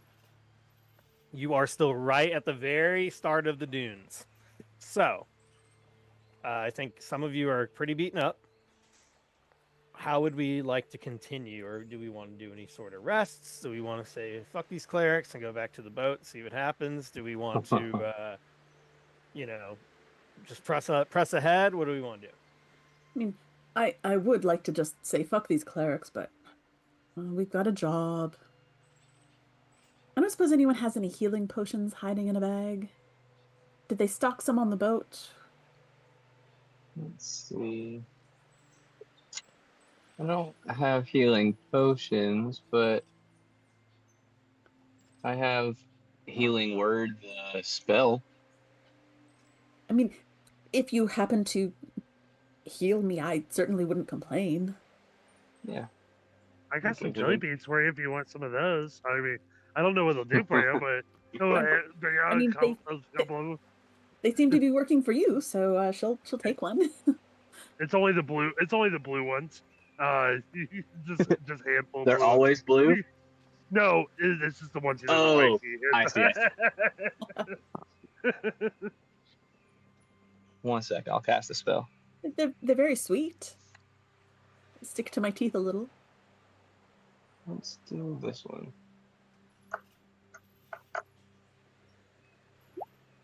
Bam. That's the best I could do this go. Thank you. As I take a piece of my head, my garlic head, and rip it off, and I kind of just politely rub it on your face, and that allows all the fumes to do its magic. It's like how they say you can put like onions in a bag around your feet or whatever when you're sick, and it'll draw out all the toxins. Totally. Be healed was the actual healing words I said. Is that a group thing? Is that healing word? Is that a Oh, group? um, Yeah, you don't need to do it. I just wondering if it's. yeah, Is it creature of your choice that you can see within Okay, just range. one. I'm good. I'm good. But I can just cast it wanted to- multiple times. I don't know if it No. would work on myself either, though. So that's interesting to think about. Are you a creature within range? You should. Argue with the DM. Yeah, how does that work, Jeremy? Does it work for myself as well? Yeah. Mhm. Oh, okay. Yeah, you're Well, considered a if you friendly need creature. help, if you need some healing, I can do it again. Eric's looks perfectly fine. Okay. Do not worry about him. Well, if we're not gonna Or take not a Eric's type of favorite. Sorry. some type of rest, then I'm gonna do the same spell again, but at the first level on myself.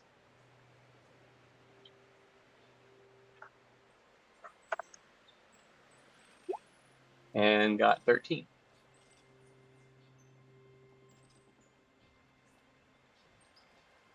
So all of you get healed for 13?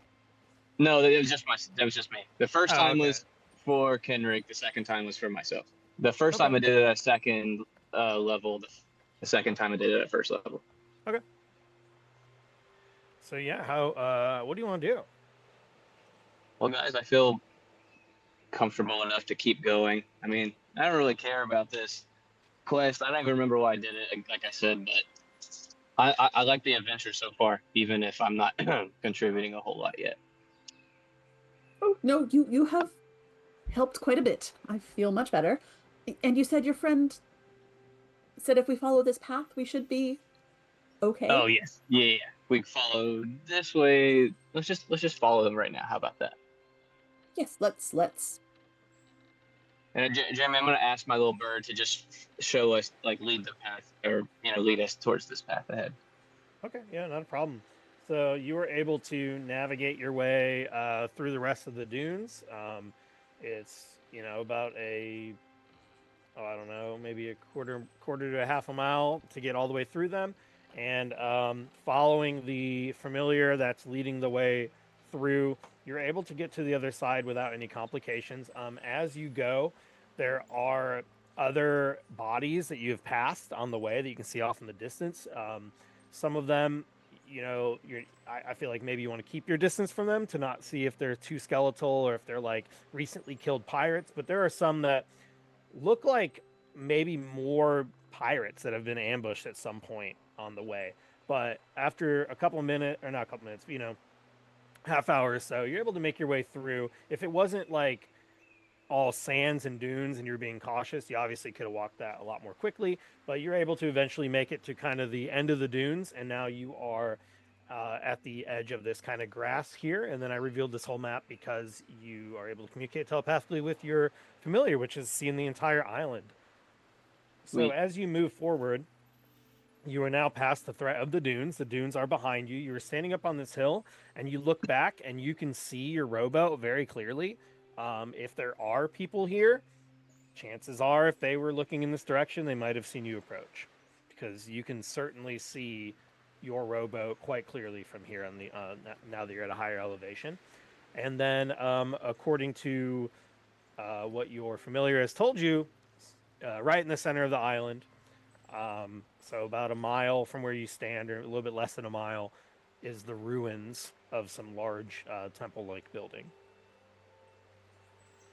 So, and then yeah, you all make it to the edge here, and you can see worn into the ground. It looks like a path. It's not like someone built a road or anything, but you can see years of use of walking, maybe tracks from a wheelbarrow or carts or something. Seem pretty clear that there's like this path going straight ahead, and with your familiar able to just fly up and down as many times as possible, you know you're able to clearly see this. After communicating with your familiar, this path just leads straight towards the ruins of this building that you could assume was this abbey. And I assume there's more dead bodies drilled all over the place, or was that Uh, just in this you dunes? just passed some in the dunes. Once you get to the end of the dunes, you don't really see any right now. Okay. Yeah. Well, guys, I think we're good. Let's just push our luck or test our whatevers, and let's go for it. And then at any point, you're able to like look through the eyes of your familiar. Like you could like sit on the ground and kind of do like the animungus meditate thing and see through its eyes. So if you did that, you could even clearly see yourself. Like yeah, that's like looks like the ruins of what was an abbey. They don't look old or anything. I'm assuming you did that. They look like it looks like this building has been razed, like it's been burned to the ground. Hmm. Okay. All right. So yeah, I'll do that. I guess when we get to the grass, I'll ask the guys, hey, do you mind if I just do it? And I'll just sit down, not even wait for a response, and I'll meditate. You peer through the eyes, like you said. It'll come back, and then I'll relay that information to the group. Well, it Okay. looks like I don't think I should have to relay it, um, Yeah. since you just spoke it out. Yeah. Sure. So yeah, so you all know, the abbey is in ruins, and it looks like it's been burned down, and it's a little bit less than a mile from where you are now. You're, just like flying really high above. There's nothing else that really stood out. It doesn't necessarily mean there's not anyone here, but there's no like large group with like smoke or anything. There's not like encampments somewhere, or large crowds or anything like that. Right. Well, shall we just go to the Abbey then? I mean, that's where we're supposed to go. Yeah, If it's destroyed, well, maybe we'll find the remnants of the orb. yeah, this might be an easier job than we thought, despite all of the swarms of skeletons that we've already faced. But We just walk Icker back and you. carefully and sail back and tell them, no, everyone's dead. Sorry. Y'all don't need a bit of a rest or anything. We don't need to find a place to pitch a tent, find a bed. Well, I'm that's good. up to y'all. I don't actually need rest as an undead, so I'll just stand still for 4 hours on my staff like a scarecrow, and then I'll be good to go. But if you guys need to rest, I'm more than happy to do that. I mean, I'm feeling better. after that bit of healing, so I'm okay. But do you need a rest to No, I'm good. do anything better again? I just eat jelly beans. I'll just Oh, eat okay. some more. Jelly All beans right. it is. Yeah. And we'll just proceed down the path that we've already discussed. Cool. So you just Yeah. all want to walk just straight down the path, just follow it straight to the ruins of the Abbey. Yeah, and since there was no bird, or through the bird, we saw that there's no obvious enemies around. I'm not even gonna, be sneaky or anything. I think I'll pull out my flute and I'll just be playing a little tune as we walk through because why not? Oh, well, we don't necessarily want to announce our presence. Oh, No, no. okay. All right, Oh, fine. that's quite a good song. Can you continue playing? I'll walk in Huh? from the way it Texas, and they'll put his axe on his shoulder and just just walking, dance Oh, to okay. I'll put it away. And when we do get a little closer, we do want to be a little bit quiet, just in case, there's someone underground. Just because the outside is destroyed doesn't mean everything is. Look, I can try to keep my mouth shut, but I stink. So I don't know how loud or quiet I can really truly be, but I'll do my best. I mean, that's all we can ask is our best. Okay, so if you all want to walk forward, and you are being, somewhat cautious, um, and then I'm assuming the closer you get, the more cautious you'll try to be. You can get pretty close, and there's not like it's not like a huge forest or anything, but there are patches of trees every couple of 100 feet where you could possibly hide, and kind of check things out. Once again, the further you go down, you don't see anyone. You don't see like evidence of people, until you get close by. When you get close by the ruins of the temple, it definitely looks like that it's been burned to the ground very recently. Oh. And you can see outside, it looks like there are a couple sparse gardens that are being tended to, but they're not really thriving. They don't look abandoned, but they're just growing a couple of basic crops, some tomatoes, some beans, things like that. And Garlic? when you do get closer, you can see there are some clotheslines hanged out. There are some clothes hanging off some ropes, drying out here in the sun. You Why don't you all make a stealth check as you get closer? Go check. Assuming, yeah, because you did say Really? you want to be a little stealthier, right? Okay, 10, 13, 15 for Anchor. and a 15. So as you all come marching up, you do see what looks like evidence of people, some people around here. It does seem like someone's been growing some food. It seems like there are some clothes hanging here. I guess it's possible that these are just remnants from whenever the temple was burned to the ground. I will say, so on the map it shows like this big ass hole. That's not like a huge hole, really. There is in the ruins of it. So really, that hole is kind of a little bit further back in these ruins. There is like a large square hole, and it looks like it doesn't look like it's just like a natural cave. It looks like it was like the basement to these ruins, and you can see that when you get pretty close. When you all get like close, are you like gonna be like really stealthy, or are you just kind of like walking up into this place, and just being stealthy enough to where you're not playing your flute and everything? Or are you like, okay, we're getting close, let's like hide in the trees, get down low, investigate before we walk nearer type deal? I Or think I'll what's your plan of approach? comically and begrudgingly try to get down and match my fellow buddy's stature and try to sneak that way. So yeah, I'll actually attempt since the boss said we should be sneaky. I'll follow Okay. the lead. He says, squat down even further. Do you think you would all go into the ruins itself, or try to observe from a distance first? We need to look from a distance first. We need to be a little cautious with this. Let's see if anyone comes out, see if there's any movement. All right, I can send old buddy into the ruin. Sure. No one's suspicious of birds. Especially not floating garlic ravens that are green. So Exactly. yeah, I'll ask him to fly in Floating through green garlic ravens. So to yeah, see if. if you send this ahead, send the bird ahead, and you're all pretty stealthy. I mean, overall, none of you got too egregiously low or anything. You do actually. Once again, are you just sending it ahead, or are you What like I gonna was look through its? thinking was he's going. Oh, yeah. No, I'll look through it. Yeah, and I can control it that way, right? Mhm.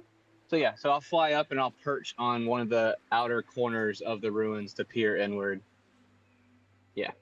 So as you're flying up, you see a single person standing in the ruins, just behind, just above at the end of the stairs. So you can see like there's like a square hole in the ground. There's stairs going down into the basement of these ruins, and there is a person standing there. It looks like a human. This human is wearing dark purple robes that look like they've seen better days. They don't seem very clean or anything like that. This person is wielding a large axe, and they're looking very bored. And they're just standing, kind of leaning up against a pillar. They're not really looking around too much. They're just standing there at the edge of the hole, more or less. And when you come up, are you just like, what would you do? Would you just zoom past them, go down the hole anyways, or what? Well, I was actually just talking about him flying up and then landing and looking into view like stealthily, and then was probably just gonna take my consciousness out of it and relay that information just about the guy being there. Okay. I don't know about. I guess I could have him fly down into the darkness. I don't know if they have dark vision. I guess would it fall to whatever the Raven stats would be? How about just a minute? I'll just go back and relay that information about the axe wielding oaf, but Hmm. not not all axe wielders are oafs. Okay. Yeah, it looks like a very large axe wielder, much larger than the axe wielder in your party. This person looks like a human that's close to 8 feet tall. Holy Very, shit! very big. Okay. Imagine like taller Batista is kind of what this person looks like Hmm. standing there. But they don't look. They look like they're standing guard or something, but they don't look like they're expecting people to be here. They look very bored, not very alert, kind of just like taking a shift type deal. But there is a person standing there at the on the top at the top of the these stairs that lead underground. Okay. No, no, no, no, no, no, no. Put that away. We're going to try to be diplomatic first. Okay. Right? We were sent here on behalf of the someone of someone. Someone of someone. That sounds accurate. Yes. The we're here to visit the Abbey on behalf of uh the temple in Salt Marsh. So, just go say hi, right? So, okay, boss. Yeah, yeah, boss Rogue. What? Do you have another plan? I'm open to No, plans. I didn't know if you want to take a stealthy approach, like one of us go in there and do your thing, or surprise, or yeah. Oh no, Okay, I think that let's it go. would be not a bad idea for just one of us to approach rather than the whole group with weapons drawn. Do you want to go say hello? You're close Uh, to the height of that fellow? um, uh, I don't know about all that. What do you think, Igor? I mean, we can go and talk to him. I don't have a problem with that. I can talk to him. You can talk to him. You're kind of scary. I'm not gonna lie. It's kind of weird everything you got going on right here. With the Yeah, helmet you're wearing. Yeah. So, I mean, you I can can go up and try and talk to him. compare If I axes. we have access, and maybe they'll like us. And And, I mean, I know if I remember correctly, we're supposed to like talk to the clerics or something, or You know what? Why Uh, don't the two of you stay here, oh, back me up uh, in case things go bad? Because I know, Iker, you're very fast. You can yes, get over yes, there yes. in a flash. Yeah, oh, yeah, definitely. But y'all do move quite slow. It's kind of So, frustrating. Uh, so but yeah, we'll all sneak very quietly, and then I will step onto the road and approach noisily and make myself known and not be hiding. Does that sound okay. reasonable? Oh yeah, Yeah, I'm all right with that's that. good. Yeah, Okay. No pipes. yeah. I did like your song though. It was very Thank, nice. thank you. On the way home, we can absolutely play the pipes. Okay. All Do you right. know anything faster? So Kenrick, you're gonna walk up. Yes, once the other two seem to be as Yeah, we'll hidden as tug possible. away. Yeah, I'm hiding I, behind this little piece of wall. Okay. yeah, I'll tug away somewhere. Yeah. All right. So Kenrick, you come walking up, and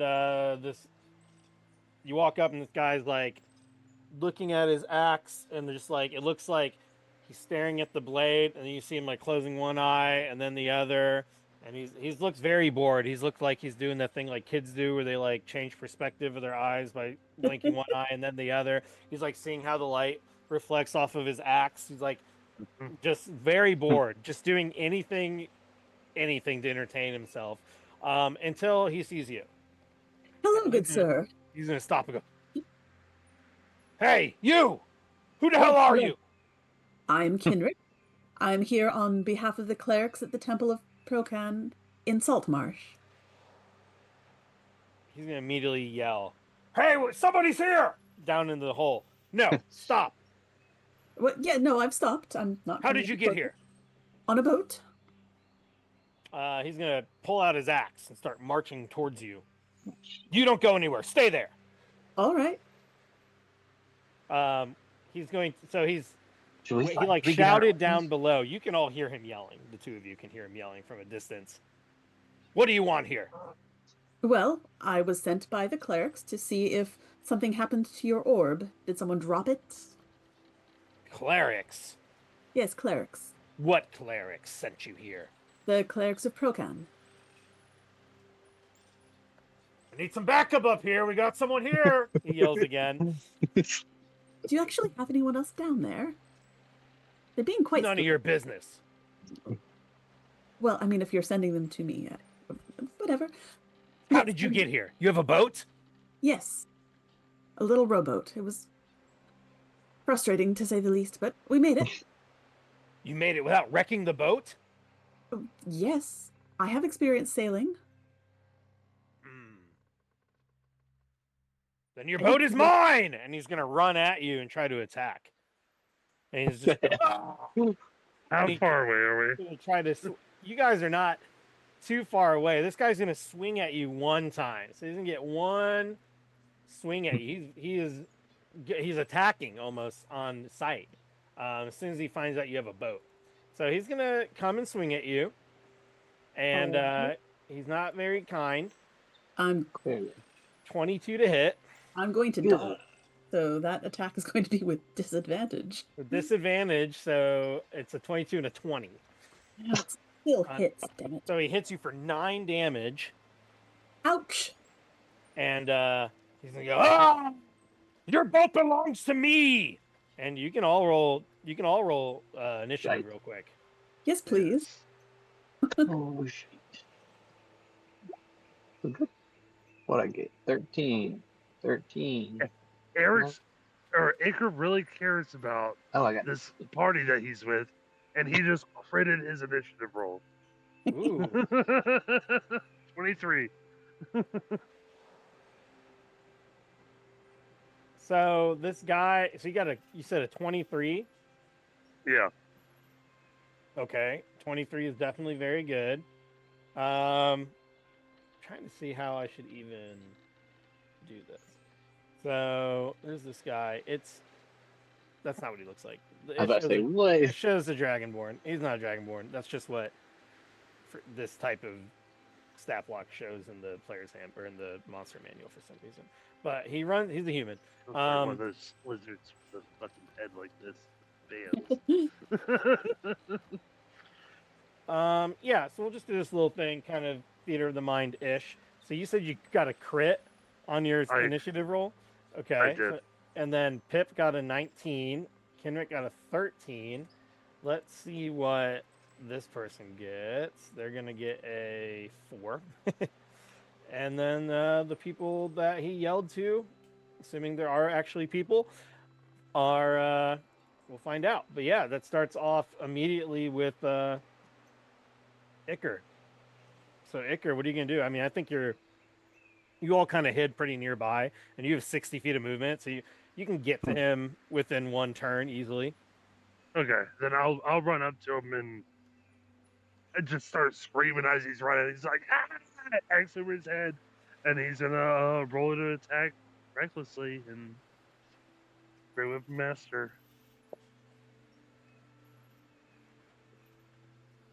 That is a 18 plus, and that's a dirty 20. All right, that'll hit. Okay. 10, 16 plus 2. 5, 23 plus 33, 43 points of damage. Oh my god.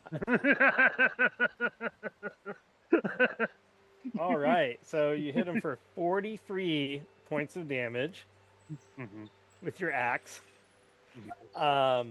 He is going to turn in surprise, does not expect another person. As you come running up and hit him with this axe, he's going to let out a yell of pain. Anything else that you can do? I can hit him again. Okay.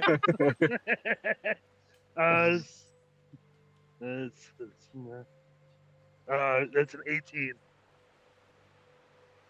18 to hit. All right, so he's going to use his parry ability to add 3 to his AC. So this time you go and he's going to spin around and deflect your attack with his axe and go, "No, that trick's not going to work again, little man." Okay. and then he's seeing this. He's going to use his bonus action to pull out a bite of that jelly bean ball and take a bite and rage. So for his next turn, he's got rage. Nice. All right. Oh, I am sorry. I was not raging. So you can actually take 10 off of that damage. I'm sorry. Oh, okay. I did roll that too many times, the 2d6 You just for keep the rage. always raging. Yeah, I should have done it first. So take 10 off that damage. My bad. And then next is 19, so that's Pip. All right. Well, as soon as I saw Icar run, I'm just followed right behind, and I'm just gonna come at him with the staff. So just like hit him with it. Yeah. Okay. There we go. Oh, it didn't roll. No, you clicked the staff. You didn't click the attack. Yeah, so it would just be. Oh, I see. Yeah. Did it work that time? Oh, it just did it again. I'm just gonna run over and bonk him with it. Yeah. I was honestly expecting Icar to just kill him in one go. So I already pulled out the staff, just expecting to, try to take some of the prestige of the kill by not actually doing anything. So what's your strength bonus?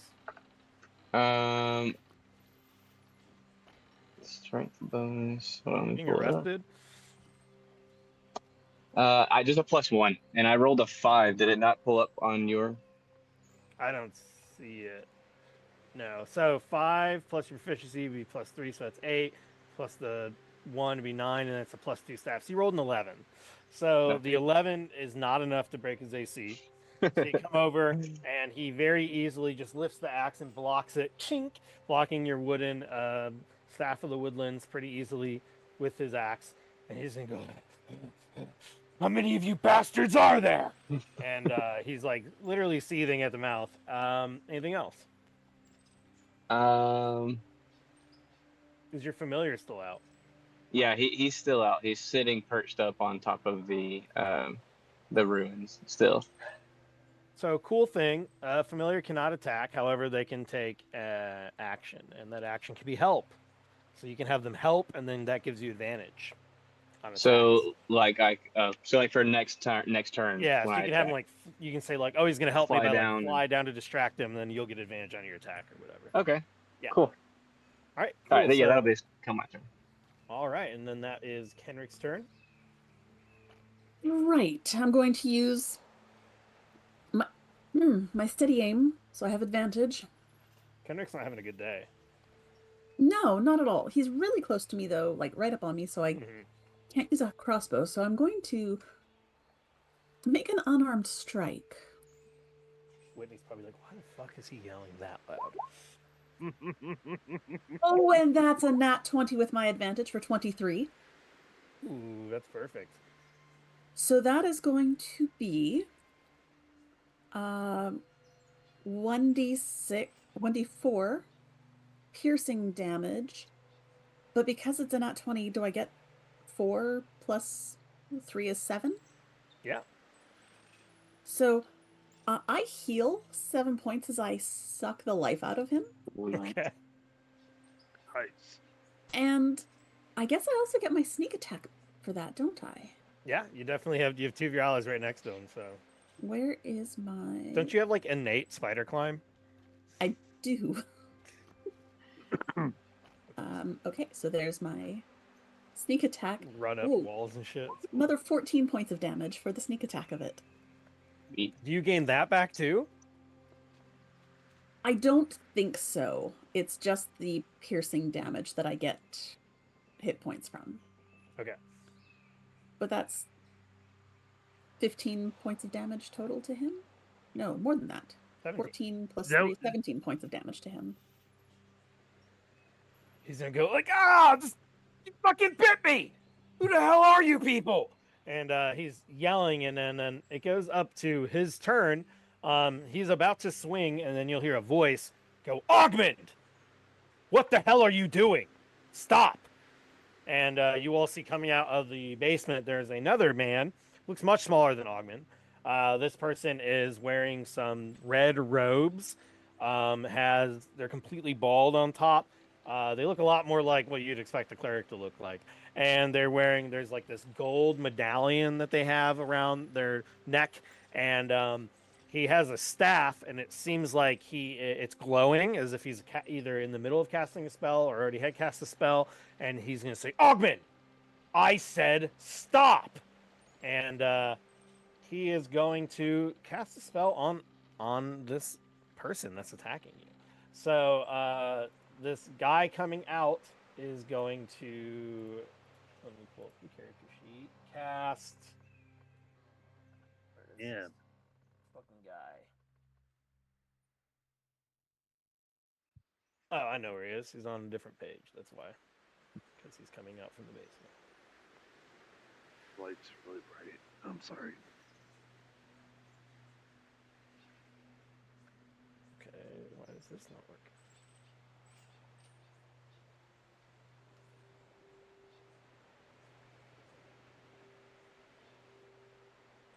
I'm very confused why this is not working right now. Let me just refresh Roll20 real quick. I click his character sheet and it just won't it won't appear. No sheet for you. There we go. Yeah, refreshing it fixed it. So he's coming up, and he is going to he puts the staff forward, and he casts spiritual weapon. And the spiritual weapon is going to come out, and there's this blade of light that goes up to Augment, and he's going to say, Augment, stop! And he's going to turn and go, but they attacked me first! They attacked me! They're intruders! And say, Augment, stop attacking the strangers. And he's going to kind of look at you all, and he's like, as you're all surrounded, and he's bleeding, but they cut me! Nobody cuts Augment! You say, Augment, put it down, or I will put you down. And he's I'll gonna cut look him at again you. for you. Yeah, he's gonna look at you, Iker, and he's gonna go, You got lucky this time, little man. And he's gonna lower it, and I'm gonna go. Now, what's the meaning of this? Who are you people, and why are you here? Kenrick is going to carefully wipe her mouth before turning around. We were sent by the clerics at Saltmarsh to see what has happened with you, to see if you broke your orb, if you're all okay, if there's any problems. Our orb. What Yes, do you mean, our orb? The communication with the clerics at the Temple of Procan in Saltmarsh. They said you have an orb that you speak to them with. Ah, that orb. He'll kind of adjust. You see him pull his cloak shut, kind of a little bit, cross his arms. Yes, we've had some problems with our orb. It's not functioning correctly. But who Look- are you? You don't look like you came from the temple in Saltmarsh. Well, no, they're not adventurers. They don't travel. They hire out for that sort of thing. So What you were she said. hired by What he them. said. Yes. And what's this guy's deal? And he points over at Iker, or I'm sorry, at Pip. Also was hired. What the boss said. Oh, it talks. Okay, I thought He It? talks. he talks. Yeah. Sure. His name is Pip. Pip, the piper. And then I'll pull up my pipe and. I And then- see. I make sure. You're Iker. Nice to meet you. I am Ozymandias. I'm the head priest around here. Or at least I am now. So they sent you to take away our orb? That doesn't add up to me. No. Ogmund, why did you attack them? We weren't sent to take it away. We were sent to check on it. They stopped being able to communicate with you. They were worried. Where are all three of you from? So Kenrick, I know you are from all over. You've been to Saltmarsh quite often. Where is Pip and Iker from? Are you from this area?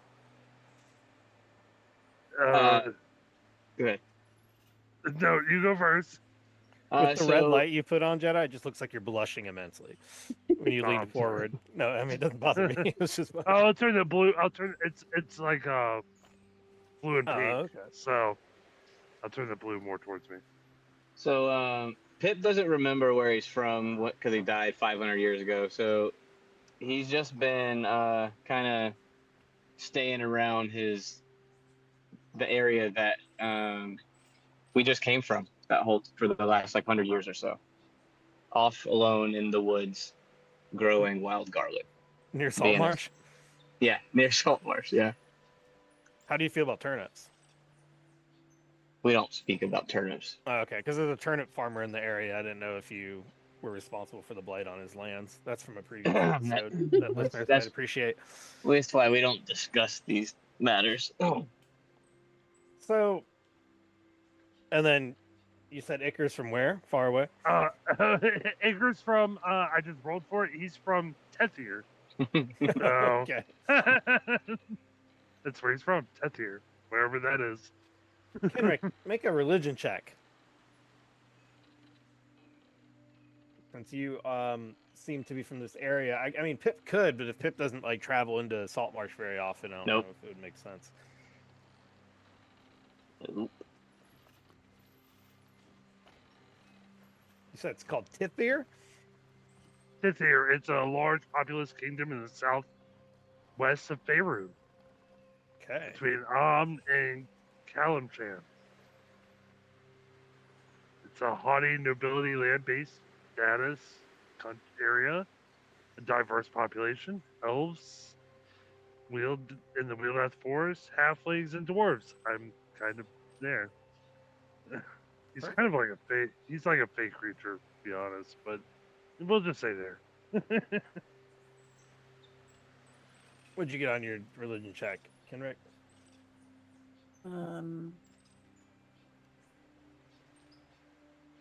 That is another nat 20 for 22. So this person does look like a cleric. They don't look like a cleric of Procon. In fact, with a nat 20, and the way that glimpse of that medallion you saw before this person kind of covered it up nonchalantly, looks like more like a cultist of Tiamat to you. Oh, fun. Oh, lovely. Ozymandias will be. So we're sent here to check on us. Right. Well, as you can see, we've had our troubles, pointing to the raised temple grounds he's standing in. Clearly. But I assure you everything is fine. Well, Great. everything except the fact that we don't have any way to communicate to our brethren in Salt Marsh, nor any way to escape this island. How did you all get here? Before he can even answer, Ogman's go, they said they have a boat! They said they have a boat! Ah, that's interesting. You have a boat. Wonderful. Yeah. I assume you would like to use our boat. Well, I won't be abandoning my parish anytime soon, but some of my brothers downstairs could probably afford to send some of them out, for supplies, communications. Of course. If Might you we are take so willing to give us a ride, of course. Oh, well. Why wouldn't we? Well, because it's a small boat. It's a small boat. It is a small, He's got a point. but that's okay. We can take one or two with us. That would be fine. How small? How many do you think you could fit on there? We could pay you. Honestly, probably only one or two. That barely fit. Well, if these two stood on top of each other, they'd be about my height, so we might squeeze in 3. And you didn't have any troubles on the way in. No pirates or anything like that. Oh, we certainly saw some pirates, but they were no match for us. You must be strong indeed. You can see Ogmund is like holding the bloody wound he has, and Ozymandias will look at it. Well, if you can do that to Ogmund, you certainly are not weak. You ran into no other troubles. Nothing worth speaking of. Why don't you make a deception check?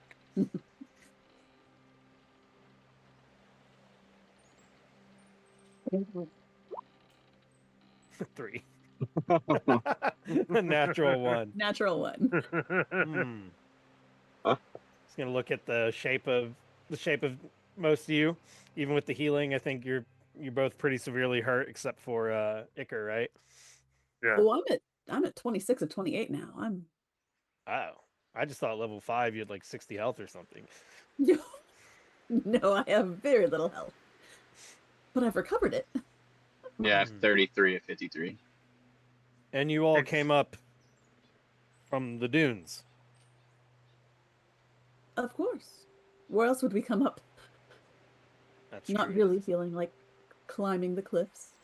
Yes, this island is quite impregnable. That's why we like it. Get to keep to ourselves out here until the pirates come and bother us. There's a time when, it's a time when they would work with us, bring us supplies in the lot. We didn't really mind too much that they were pirates because they never committed any piracy against us. And well, because you're not on a ship, so that's true. Until recently, as you can see, they turned on us, burned this place to the ground, and now we've been forced to live in the basement on what sparse supplies we have. A man gets sick of eating beans and rice every day. He's pointing over to the and tomatoes to the small garden. Do you have any food? You can have some garlic of mine if you'd like, but I warn you, it's not typical garlic. Ogmund will go, oh, come on. We could take all of them. We can take their boat. And he's Ogmund, why would we treat our guests that way? We do not attack our guests. In fact, why don't you go tell the others that we have guests? And Ogman will begrudgingly start to walk towards the stairs unless you all try to stop him or something. I mean, he was yelling very loud, so it's not like it's a secret. Yeah, no, we're not unknown at this point. But Ogman, go tell our friends we have guests. And the big guy will start to slink down the stairs. Ozymandias will... Huh? As he turns away, I stick my tongue out at him. I am so sorry, Ozymandias. If you'll excuse me for just a moment, I need to chastise my crew. And What? she'll walk It over, was funny. put her hands on her hips, and have her back towards Ozymandias. Pretend I'm yelling at you. Stop yelling at me! Gosh, boss. And she will wag her finger. He's a cultist of Tiamat. Not the guys we're looking for. I don't know what that means. Stop yelling at me. She'll sigh. Turn back. Right. Now, I spoke with this fellow before I left. I believe his name was Clancy. And I might be able to help you with that orb. Oh, really? That would be wonderful. Yes, this pirates ransacked us about a week ago, and even with Ogman there, they managed to destroy a lot of our supplies, cracked the orb, and we've lost all communications, so here we are, stranded. We had a couple boats. My people tell me they've been destroyed. But good news, somehow the pirates have been destroyed as well. We fought off a few of them with, mostly Ogman. And those who escaped perished in the desert somehow. I'm not sure how. And reports tell me their ship crashed upon the shores. So the light of Procon shines upon us. Blessed be Procon. I'm gonna, as Kendrick says that, I'm gonna, just be a hype man and not really say anything, but emulate the whole time. Now, how many of you are we going to need to retrieve supplies for? Are there just a handful, or are there dozens? Well, there's about a dozen of us remaining. There used to be more, so those damn pirates turned on us. But we'll do what we can, and if we can start to get a steady stream of supplies again, a couple months from now, perhaps we can build this place back up. All right. Well, yes. Let's look at this orb. Of If you course. don't mind, of course. No problem at all. Come on in. I'm afraid it's, well, like I said, we've been living in the basement, so it does not have as much room as we'd like, and, well, the entire worship hall has been completely destroyed, but we make do with what we can. Come in. Follow me. And he's going to turn his back to you all and start to make his way down the stairs. She'll turn back to the other two. We can kill anyone in a red robe.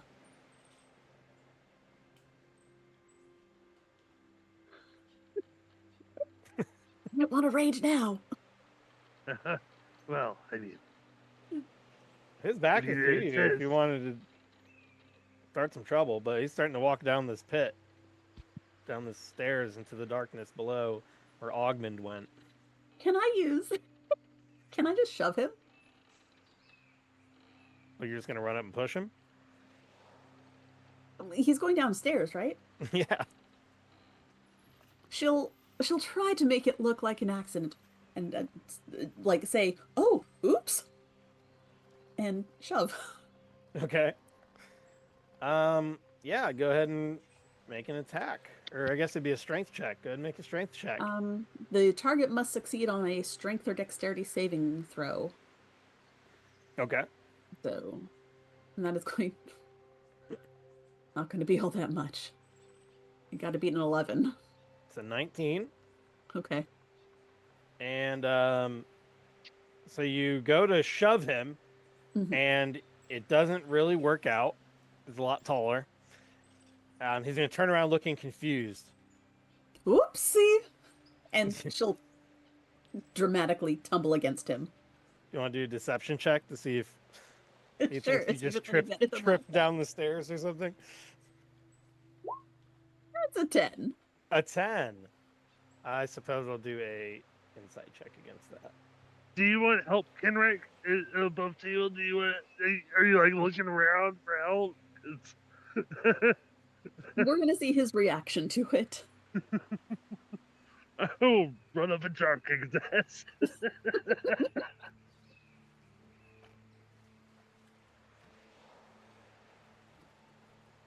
All right. So you're gonna add. You said you're gonna help. I mean, if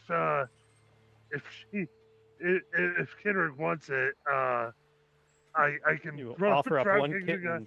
the guy. Run up and drop kick it. If it doesn't work with the deception, if it looks like he doesn't believe, then I'm just gonna run up and push him down. You know, I'm gonna Okay. try Okay. So not yeah, help with the that's- deception. You're gonna help No, with no. the with Help the the pusher down the stairs. Gotcha. the kicking this dude down the stairs. Okay. Because these character sheets are not normal character sheets. What is deception? Wisdom? Yes. Okay. I'm sorry. What is insight? Is that wisdom? Insight is Yes. wisdom. Wisdom. All right. Deception 13. is charisma. Excuse me. So he's gonna turn and go. It certainly didn't seem like you just fell, and And I run up and drop kick him. drop kick him. Okay. Are you gonna do an attack or are you gonna do a shove? I'm gonna do a shove. All right. So I guess he'll make it. It's another strength save then, right? From Yeah, and Ozymandias. it's versus your strength, with Icar's strength plus This proficiency. time it's a 9. Oh, okay. So what's your strength plus your proficiency? Your strength. That is just a regular strength check plus proficiency is a 17. So it's okay. Well, it's your strength stat, but I think either way, right? Oh, my stat strength is a proficiency? 19. Oh, My wow. strength is a 19. So if I use my modifier, I roll a 10 on the die, plus 4 is 14, plus 3 from plus 3 from my proficiency is 17. Okay, so you're able to run over and kick this guy down the stairs. So you run over and you kick him down the stairs. Oops. He's gonna fall backwards. This one does not look like it was an accident. And he's gonna yell, "We're under attack!" And I think that's where the good point to end this week's quest queue. And So, he's gonna salute.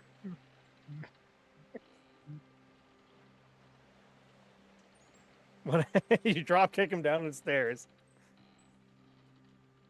Boom. That's great. Oh my gosh. Oh. So thank you everyone for tuning in this week. As I mentioned earlier, if you missed the top of the show, I have something I need to do next Friday, so we will not be back next Friday. However, the following Friday we will return. So on the 24th, we will be back for part 2 of this adventure. I believe that should be all it takes to completely finish this one. We made some pretty good time today, so thank you all for tuning in. We can go ahead and do some plugs around the table here, so we can all plug some things that we'd like you all to know about. As always, I am Jeremy. I'm the DM of this. I am also, well, usually the DM of this, sometimes Adam or whoever else I can convince. But I'm also the DM of Eclipse. So if you haven't listened to Eclipse, that is a sci-fi fantasy D&D podcast. You should check it out. We're really proud of it. We put a lot of work into it, and we've actually been releasing it on time for like the last 3 months in a row. So we've been doing good job. On top of that, I also want to plug just the Discord. If you have not joined the Majestic Goose Discord, you should go ahead and do that. I believe it's bit.ly/one-shot Discord. I think that's right. If not, you can always go to any of our podcasts on the whole network, and we have a link in the show notes where you can join the Discord. It also looks like right now, if you look in our stream chat, you can click that link and join Discord. You can hang out with us, play board games with us, video games with us, D&D with us. Hey, you can even be on this show with us and play some Quest Queue.